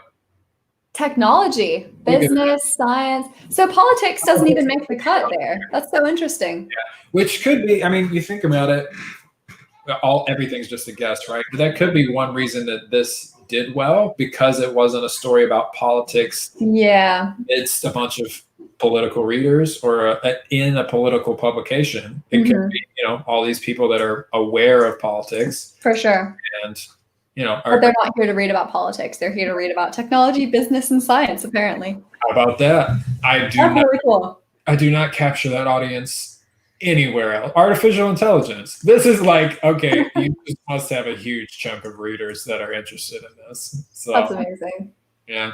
That's very, very cool. Thank you for sharing that. I was very curious. Now I'm looking at this, like, where did everything? Yeah, Facebook. Fun story. So a little, I don't know, cap on this maybe. Wait, hold on. Did I finish this? Oh, wait. One thing I'd like to do. Let me throw in two things. Go for it. This isn't like necessarily a stop hard call. I just try to, when I say 3 o'clock, I try to show up at 3. One thing that I will probably do here, and this is just like classic old school storytelling stuff, is I'll say something like,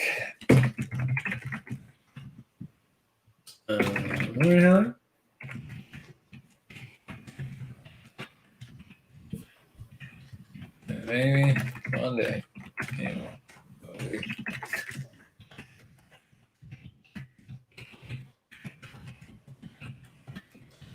So this is kind of sloppy and a little pandering maybe, but I like to bring it full circle. So I'm talking about, in the beginning, I'm talking about this story of me, everybody yelling, "Yay, Barack Obama." And then at the end, tying that story in a knot, or at least referring to it so that people like remember where we were starting. Mm-hmm. So that was one thing I wanted. And I forgot the other question you asked me. Do you remember what it was? I don't remember what it was. Okay. Was it about Trump or this? I don't know. Okay. It's gone. It's lost. Yeah, that's cool. I knew that was a danger. Sorry. One final, I guess, concern about this story is I'm referring to the best stories. So another angle that I might take this, if I wasn't staring at a camera trying to write in front of a whole bunch of people, is look for more stories that he told.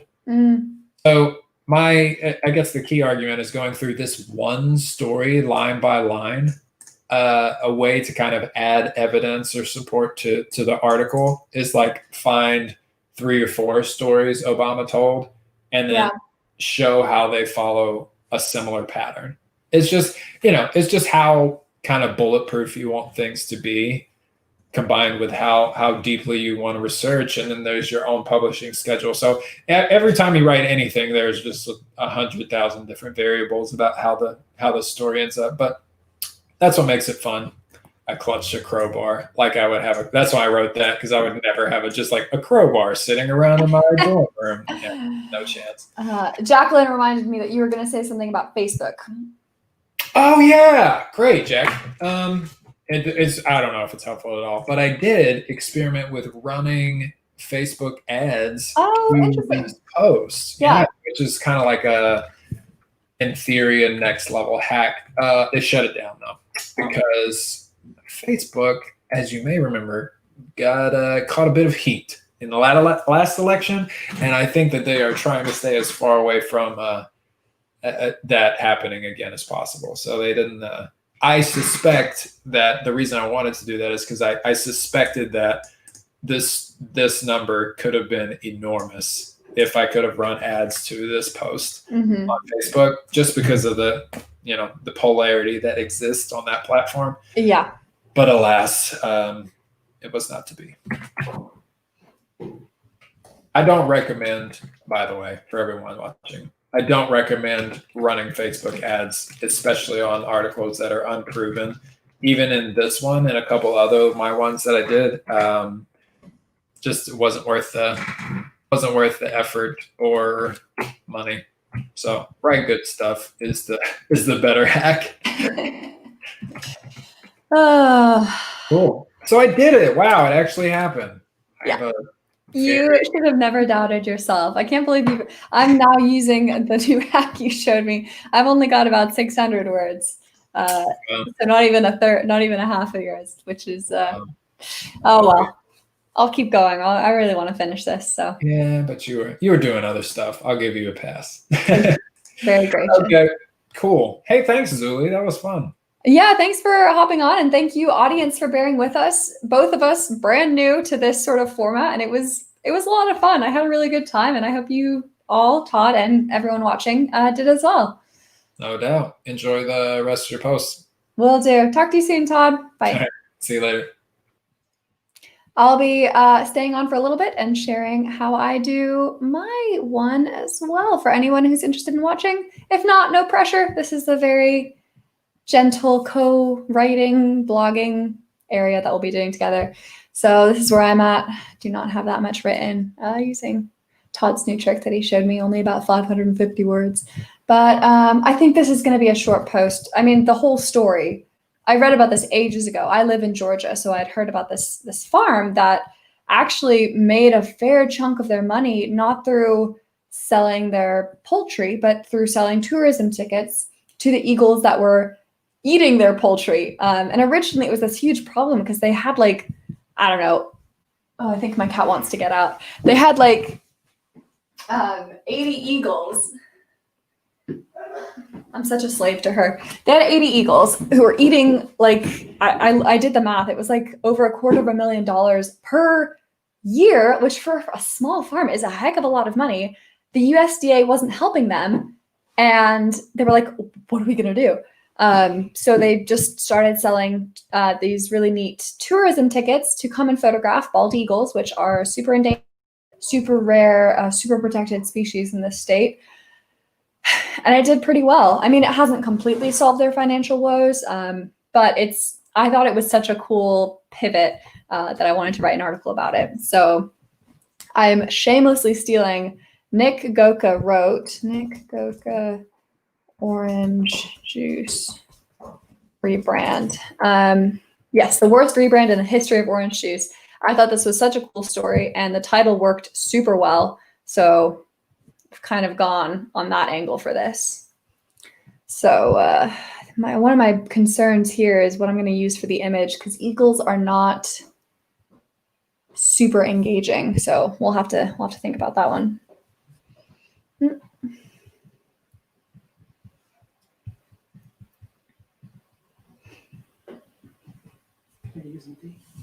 Oh, I have lesson tea. Can I have the honey one, please? That's the one we have. Oh, thank you. This is why I live at home, everyone. My dad just brings me cups of tea.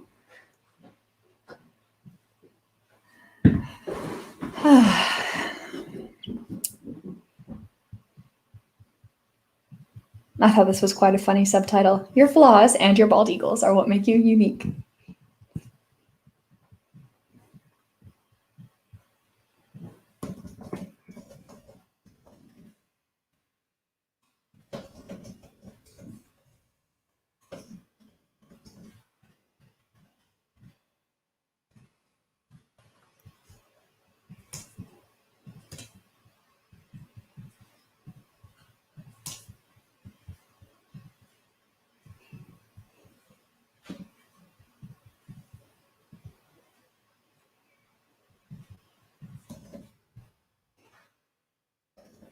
By the way, if you all have any questions about this story or about any other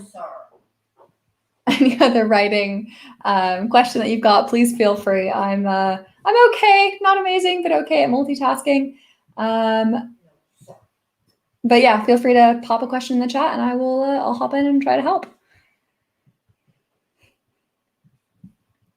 Have you used that source so I can delete it? It's a little too short. I'm gonna go back to my original source for this. Their eagle situation, as they call it.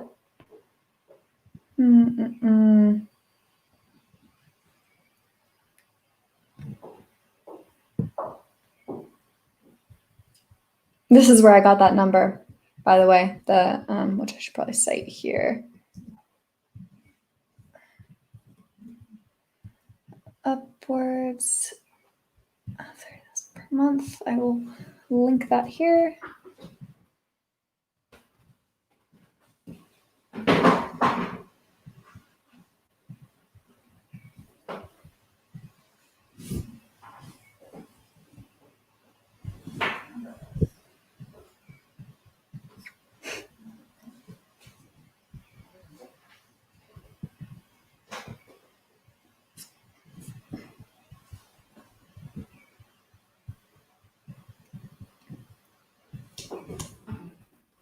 All right, I think, you know what? I'm actually coming close to the conclusion. I just need to think of a good way to wrap this up.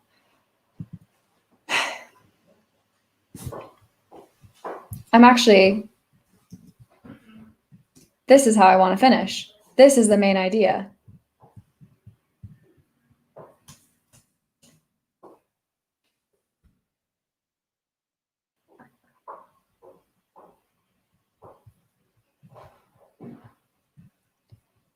Okay, sometimes when I don't know what to do with my story and I'm like, this needs to go somewhere, I read the whole thing out loud. White Oaks Pastures was your typical free-range poultry farm until it was gradually invaded by an array of 80 bald eagles. It began innocuously enough, just a few eagles soaring overhead and only predating a couple of chickens. The farm owners were excited. Will Harris, the owner of White Oak Pastures, even turned it into a sales pitch. You'll never get a sick chicken from White Oak Pastures because a bald eagle will get it first. But then over the years, the eagles,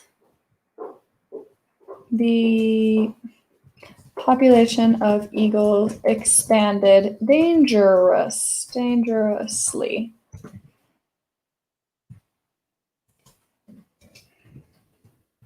The eagles felt emboldened to not only take chickens, but turkeys, ducks, and even baby goats. A little sad. It came to a point where the bald eagles, protected by the state of Georgia, were costing the farm upwards of $30,000 per month. There didn't seem to be an obvious solution. By accident, they'd created the perfect conditions for a veritable eagle feast. Tens of thousands of easily capturable birds wandering freely over 30,000 acres. It was impossible to enact many of the solutions typically proposed by the Georgia Department of Natural Resources, like netting or moving the birds closer to humans due to the sustainable way that they graze their birds. Even the government was against them in a way. The USDA will partially reimburse you for the loss of the bird, but it's dependent on how many you've lost. And you have to provide proof that it was eagles. Hard to do on a 3,000 acre farm. This needs to go, but plus it depends on how many birds you've lost all together. The USDA, altogether is one word, isn't it? The USDA estimates an 18% mortality rate, but White Oaks pasture rate is naturally a lot lower, so they don't get nearly as much money as they're losing from the eagles. Sell tickets to the chickens killing spectacle. What could a small, sustainable, eco-friendly farm do? Sell tickets to the chicken killing spectacle. At White Oaks Pasture, you can pay a fee to photograph their bald eagles. That's it. That's the tweet. People travel from all over to visit this farm in southern, well, that's where they are, Georgia, to stay for a farm-friendly vacation and even take in the awesome I can't use spectacle again, can I? The awesome sight. There's got to be a better word than that. The awesome experience of such a huge naturally occurring bald eagle population. I always misspell occurring. I can never remember. All right, where's White Oak Pastures? White Oak Pastures. Where is Bluffton, Georgia? Oops, that would take you to my house. Don't want that.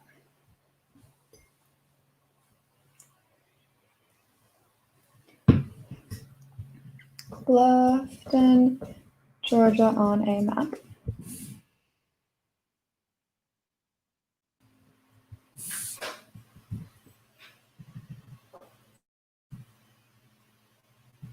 Oh, okay, that's definitely southwest. All right, I wasn't a million miles away.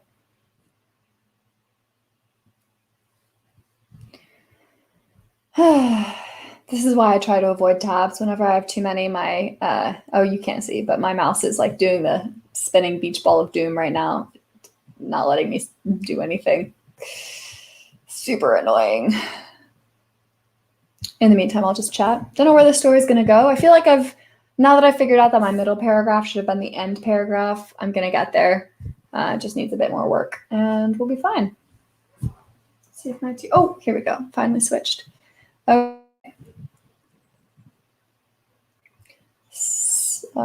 It's going to be Southwest Georgia. For a farm-friendly vacation and take in the awesome experience of such a huge, naturally occurring bald eagle population. While White Oaks continues pursuing investigating other avenues. What's wrong with that? Such as fishing line, guard dogs, and battling out with the USDA to get their fair share of profit. They can make up some of the loss by simply allowing people to come to the farm to sightsee the bald eagles. Ecotourism is an industry that's only growing and is expected. Okay, this is where I got that number. Always cite random numbers. I could have made this up, but I didn't. And I link to the source to prove it. Ecotourism is an industry that's only growing and is expected to be worth $763 billion by the end of 2026. And the US is currently responsible for a huge chunk of that pie. White Oaks owner Will Harris can't do much about the price of his poultry, the eagle swooping in on his birds, or the USDA ignoring his pleas for help. But he can pivot in a new direction, using the bald tickets as his eagle to additional revenue, making up some of the loss. Your flaws and your bald eagles are what make you unique. While this may sound like a Pinterest quote for insecure tweens, it's also a very relevant marketing technique. White Oak pastures had nothing but problems with bald eagles and nowhere to turn, but they were able to turn this very conundrum into an opportunity for a rebrand.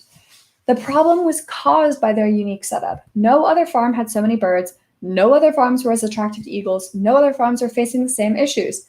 That meant nobody had the answers. But it also meant that nobody had an 80-plus member area of eagles haunting their farm. Not just any eagle either. A highly rare, protected, endangered species. So they marketed it as an advantage. The upshot of this is that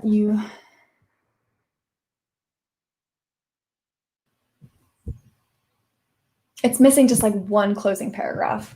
Something to tie the whole thing together.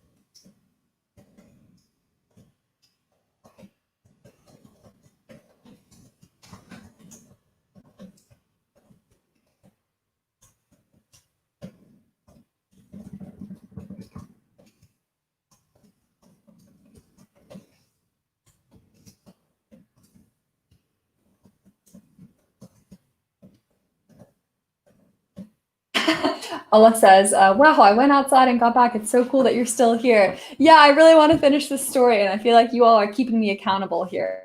I'm gonna finish this, I'm gonna submit it, and it's gonna be done.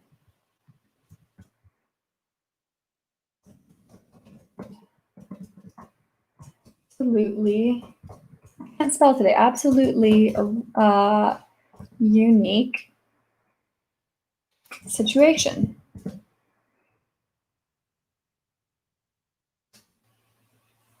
I don't know if one side of the coin is the right expression.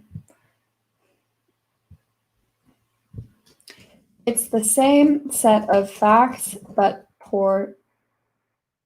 simply looked at through a different lens.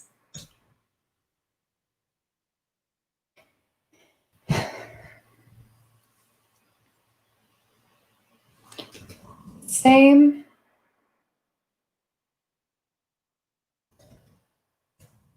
I don't want to use the word facts again. but I also don't want to stop writing. So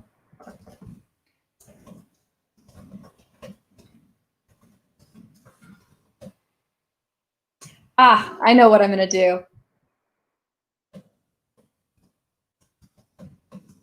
I love this quote.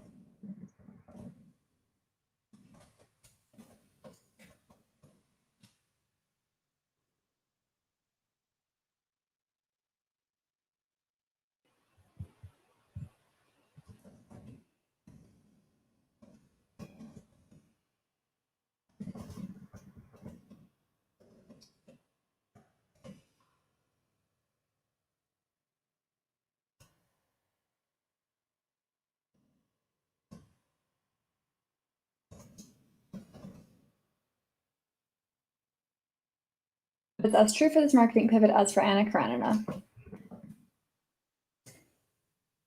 Success has a tendency to look the same everywhere, to stand out and potentially solve, to stand out.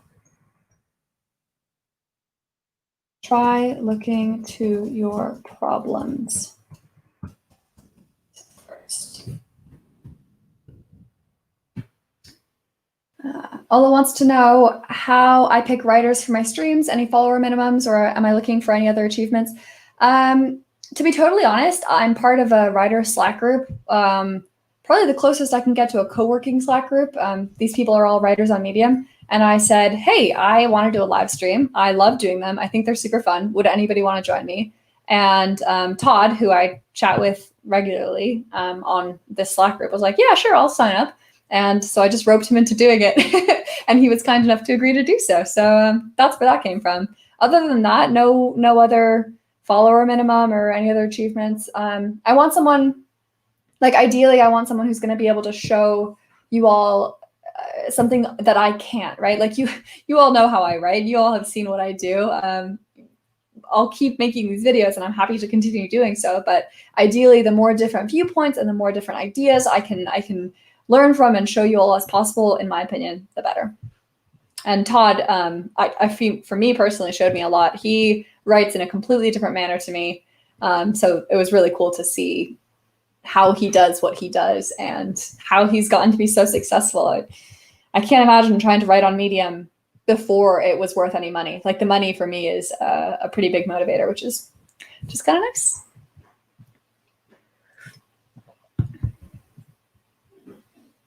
Try looking at your problems first. To stand out, I love the triple threat, the 3-clause sentence. To stand out, something else, and save your farm. And I wanted to start with an S too. So stand out, something, something, and maybe even save your farm. To stand out, step up is a little cheesy, isn't it? Also, while I think on that, I'll answer another question. Yeah, so September, I was still working in September at my full-time job at that point, but it was the first time I clocked the hours that I was spending freelancing. And it was the first time I got over 40 hours really. And I was making a considerable income. That was the first month that I made more from freelance than I do from my day job. And then that was kind of the catalyst that and some other circumstances, but I decided, yeah, I can do this whole freelance thing. I can do that. And I'm actually super excited. Tomorrow, I think, is the last day of the month. So November, I'm doing another live stream to figure out how much have I earned that month, and we'll see if the trend continued. So see if second month of freelance was as good as the first. In a way, this is the first real month of freelance. This is the first month that I've freelanced and not had a day job. It's been kind of nerve-wracking, but also kind of fun. Okay, come on, I can do this. Stand out. Separate your, no.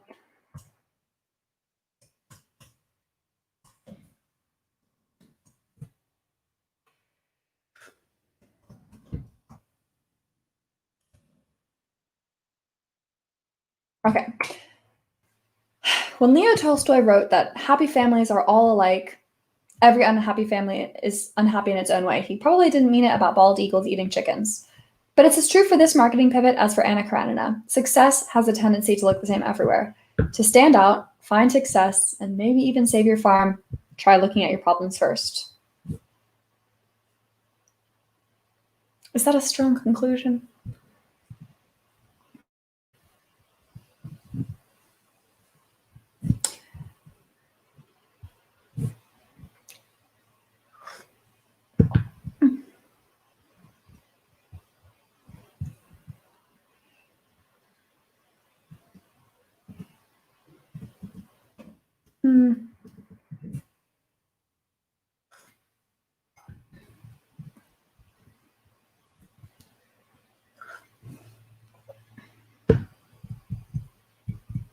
I don't know what to. I might actually sleep on that. You know what? Actually, while I look for the picture, that'll sort of let me ponder on the conclusion. I feel like I could make it stronger. Pexels is my fave. All right, I'm gonna start basic. Just look for eagle. I think I don't want to be rude to my national bird, but I just think they look so silly. What? How could that? I'm sorry. I'll stop laughing. They're really. I love eagles, but they look really silly to me.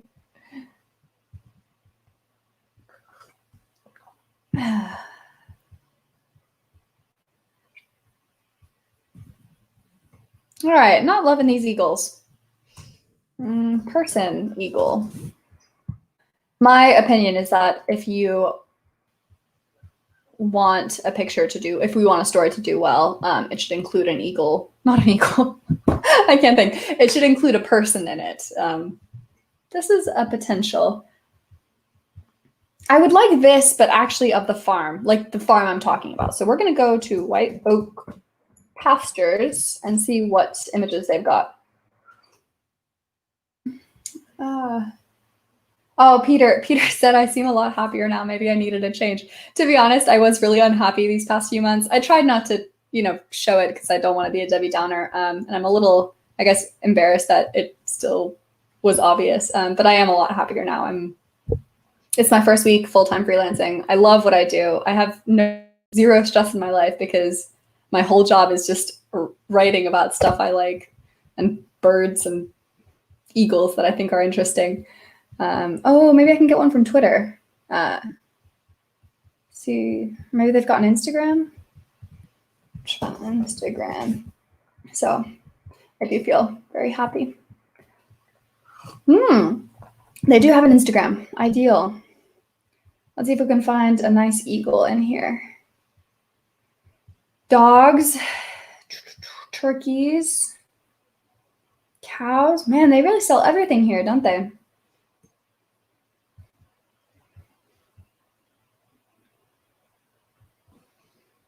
If anybody sees an eagle, please shout. Those are just turkeys. One fun fact is that Thomas Edison actually wanted turkey to be our national bird, not the bald eagle. They're both very stupid looking birds, in my opinion.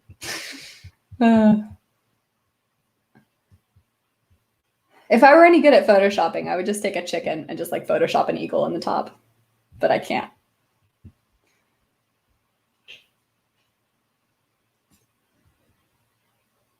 Okay, we're gonna be more tactical about this. Eagle. Must include eagle.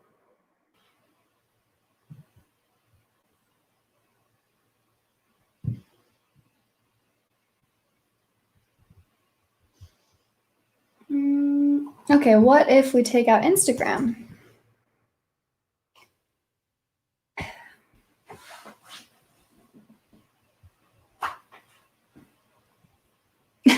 Friends is like, damn, how much have I missed? Yeah, I've been working on this post for a while.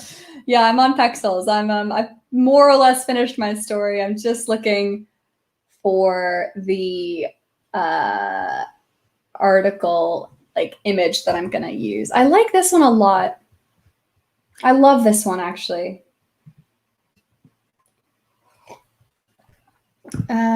Yeah, this is the, I mean, a lot of people know about this story, which is pretty cool. But where did he get this image?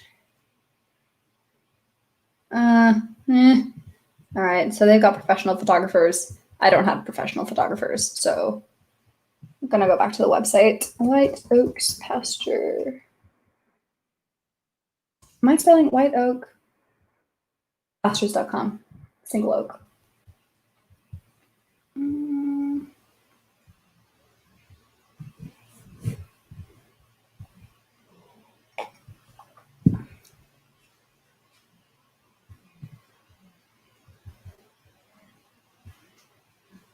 I actually really like this picture. Yeah, all right. I think Franz is right, and I shall check on splash.com. I never check on Splash. I almost always find what I'm looking for on Pexels. Okay, okay. This looks very cool. We're going to open that in a new tab.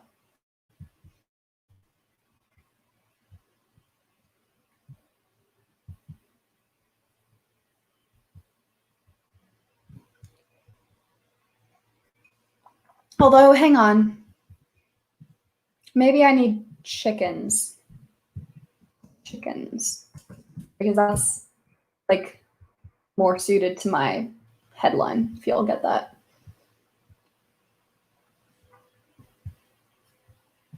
Chicken farmer. You may think I'm spending too long on the image, but honestly, the picture will make or break your story along with the headline. Like that's, if you don't have a good picture, they're gonna be like, what the heck is this? What is she talking about? Who cares? You know, you really gotta.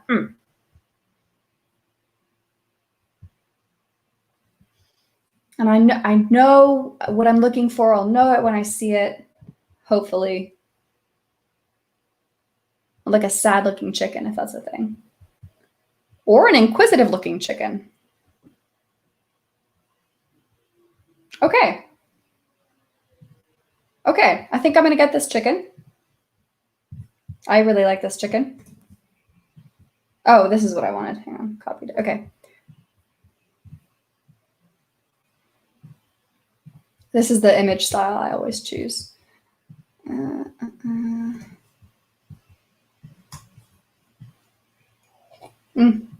White oak.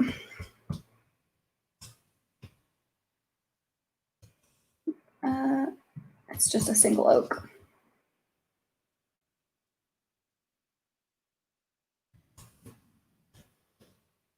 White oak. Oak. Okay, that's my fact check complete. All right. And then one other thing I do, you might not know, Medium obviously doesn't show this whole image when they show your potential readers the headline. So I always go to publish, and then this shows me what it'll look like as readers are scrolling, like just this little bit of the image they'll see. And you know what? I think that's actually pretty perfect. I don't think, you know what? I'm so glad I found that picture. I really think that's the one. All right. Setting up the story. This is the problem.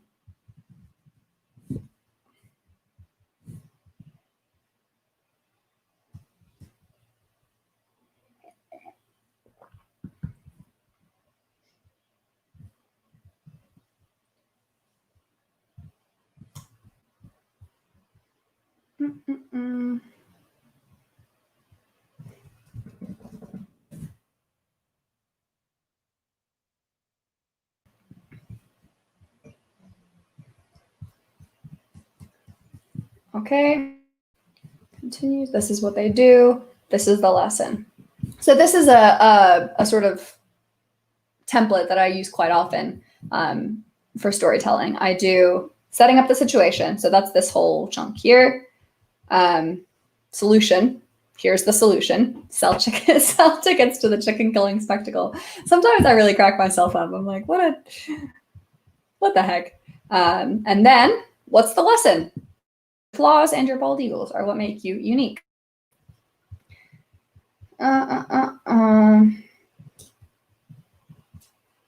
Save your poll. Okay, all right. We are going to submit that to Better Marketing. We are going to marketing.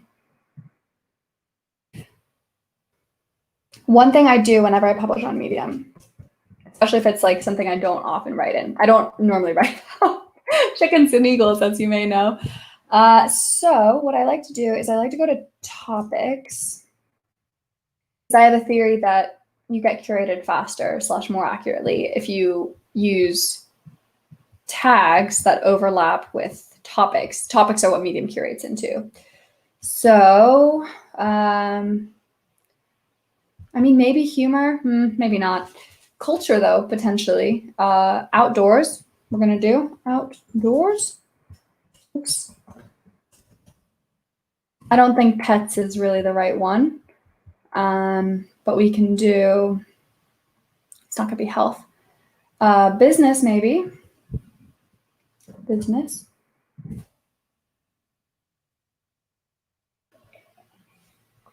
What else? It's not really personal development or politics or programming. Maybe science. So like an environment. Nope, no environment. Cool.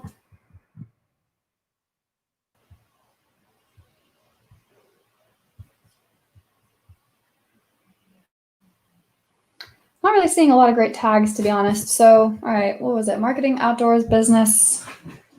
I'm gonna do environment, sure. Environment and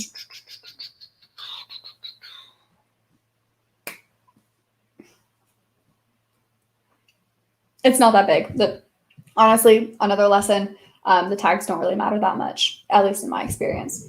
So what the heck? White oak pastures. Oh, nobody else has written about them. All right, submit to publication. And voila, that's a story. All right, I will answer a couple questions now. I've got a couple minutes before I've got to run. And see, Dina, you actually asked this earlier, so I'll go ahead and answer you now as well. Any top Medium writers who write fiction? I know there are many who write articles and blog posts, but any who write any form of fiction, you're curious. There is one. It's not all she does, but she does write a fair amount of fiction, and her name is Felicia C. All don't read her work. I can't recommend it highly enough. She writes, she's so sharp, she's so witty. She's so witty. She's just very, very clever with her turn of phrase. She's another Medium veteran. She's been on the platform for ages, and she writes fiction. So let's see, she writes a lot about freelancing too. She's got her own Fall Into Freelancing publication, which I recommend following if it's something you're interested in, like I am. Where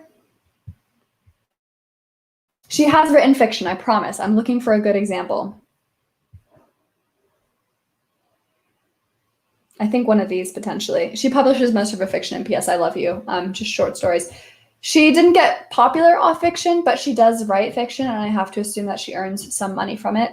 I'm trying to think. The only other fiction writer I know is Kyrie Gray. She doesn't. It's not fiction. It's like humor / satire. So she does like this cracks me up because you see all this like passive income streams. So she does this like funny twists on trends that she sees on Medium. Very fictional, not fictional, but very satirical stuff. So that's one thing, and she does quite well. I think she earns over 1,000 every month, to the best of my knowledge. But she's also very funny. Where am I going? Right.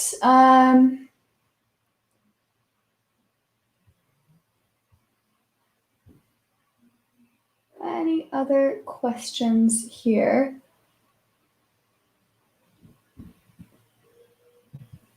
I don't know if this was for me or for Todd. Hopefully for me, but I was. Oh, Todd's just messaged. That was fun. Should probably close Slack in case he messages something like "I hated everyone there." He's not going to message that.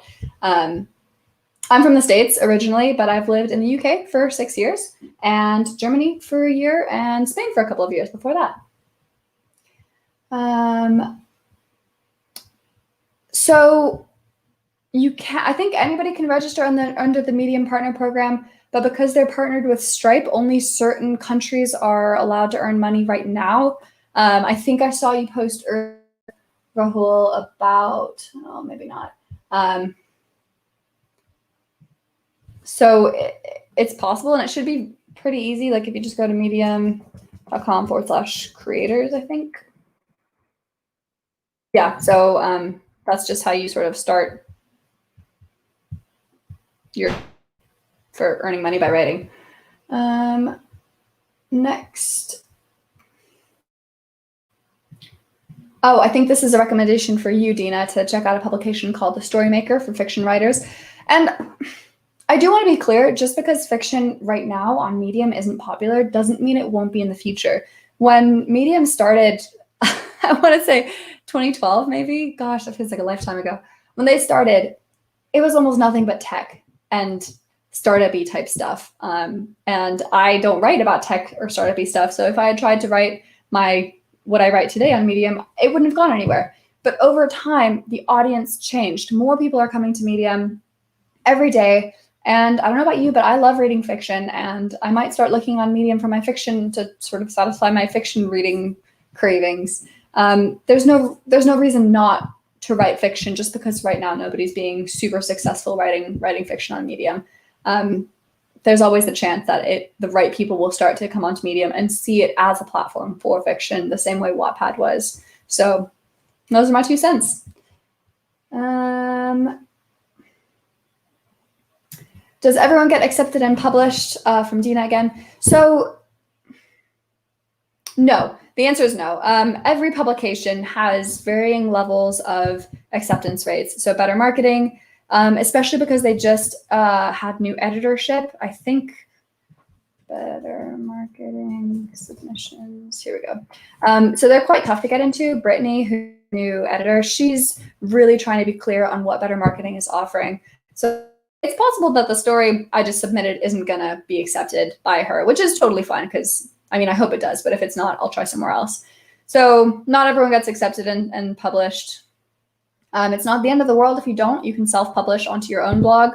I'm not explaining this very well.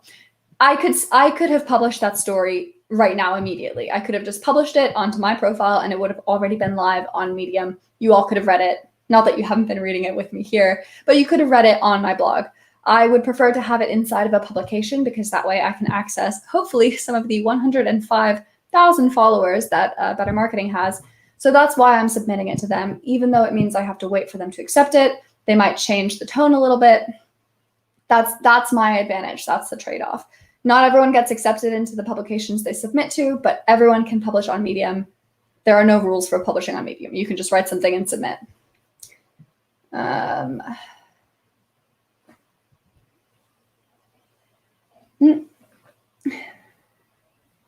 Just looking around for any other questions. Please feel free to post a couple more if you do, and if not, I'll give it like 30 seconds, and then I'll probably head off to have a very, oh gosh, it's 4:40. Have an afternoon snack. I was gonna say lunch, but it's not lunch if it's 5 p.m., is it? It's just a snack. So I'll have an afternoon snack. But before I forget, I would love to hear what you all thought of this. Would you prefer more questions from Todd? Would you prefer, or not Todd necessarily, but the next person I sort of wrangle into joining me for one of these, what would be useful for you? What do you want to see? If you just want to have like a quiet hangout time where we can all just sort of write together, let me know. If you want more of an interviewee type format, also great. Any feedback you have on this session, especially because it's the first of its kind for me anyway, would be awesome to know. So thank you in advance for any thoughts you can share. To answer Fran's, yeah, so that's what I'm basically gonna do. Right now, my story, if we go to stories, here it is. It is, I have submitted it to Better Marketing. They are reviewing it at some point over the next 48 hours, I'd assume. Oh no, hang on, it's Friday. It might not be till Monday that this gets published, or rejected, as the case may be.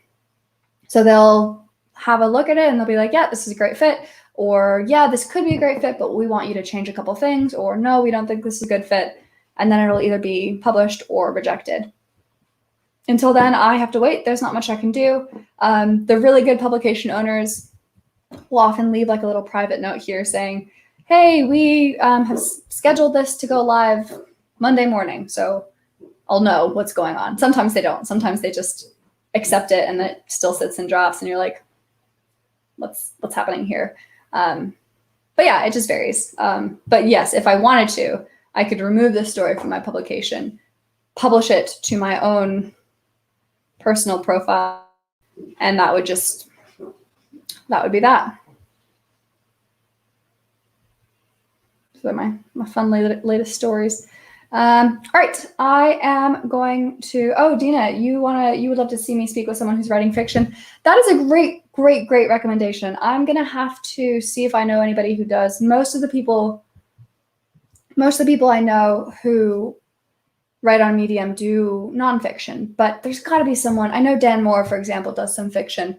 I'll try to see if I can get him in for an interview or something. Or Kyrie, because she does satire, even if it's not like traditional fiction. It would be good just to get a perspective from someone who isn't doing the very typical sort of listicle stuff that most of us do. Yeah. All right, last question from Franz. I do submit every article unless, okay, so the only exceptions are when I've tried and it's been rejected and I just don't have any patience anymore, then I'll self-publish. Or if it's really current, like the viral TikTok math girl story, I published immediately as soon as I'd written it because it was like very relevant and very topical. Other than that, I'm always happy to wait a day or two to see if it can get into a publication. The reason is I have 15.6 thousand followers, whereas a lot of the publications I submit to have tens or even hundreds of thousands of followers. That doesn't always correlate to reads, but it does help. Most of my most viral stories have been in pretty chunky publications. So again, just my opinion. You can play around, try to self-publish, try to get into publications, see which ones work for you, see which ones you prefer working with, and develop your strategy from there. And Zaki, I have not had anyone do tech so far. It's mostly, actually, now that you mention it, it's mostly been marketing. Let's see, who have I had? Marketing, self-help, psychology. Yeah, I'm gonna try, that's actually a good idea. I will try to broaden my interview list and see who I can get on who's coming from different perspectives of success on Medium and what they can teach us all, because my experience on Medium is singular to say the least. So I think we all can learn from different perspectives. So that will wrap us up. If you've been here for all 2 hours and 45 minutes, thank you so much. This has been such a blast. I have really enjoyed this. And I'm hoping, now that I am full-time freelance, I'm hoping I can do these more often. Ideally like once a week, but don't hold me to that. We'll see how things go. This was awesome. This was really fun. And any questions, feedback, thoughts, please feel free to leave a comment. And yeah, I'll look forward to seeing anybody who wants to join me for the next Write With Me Live.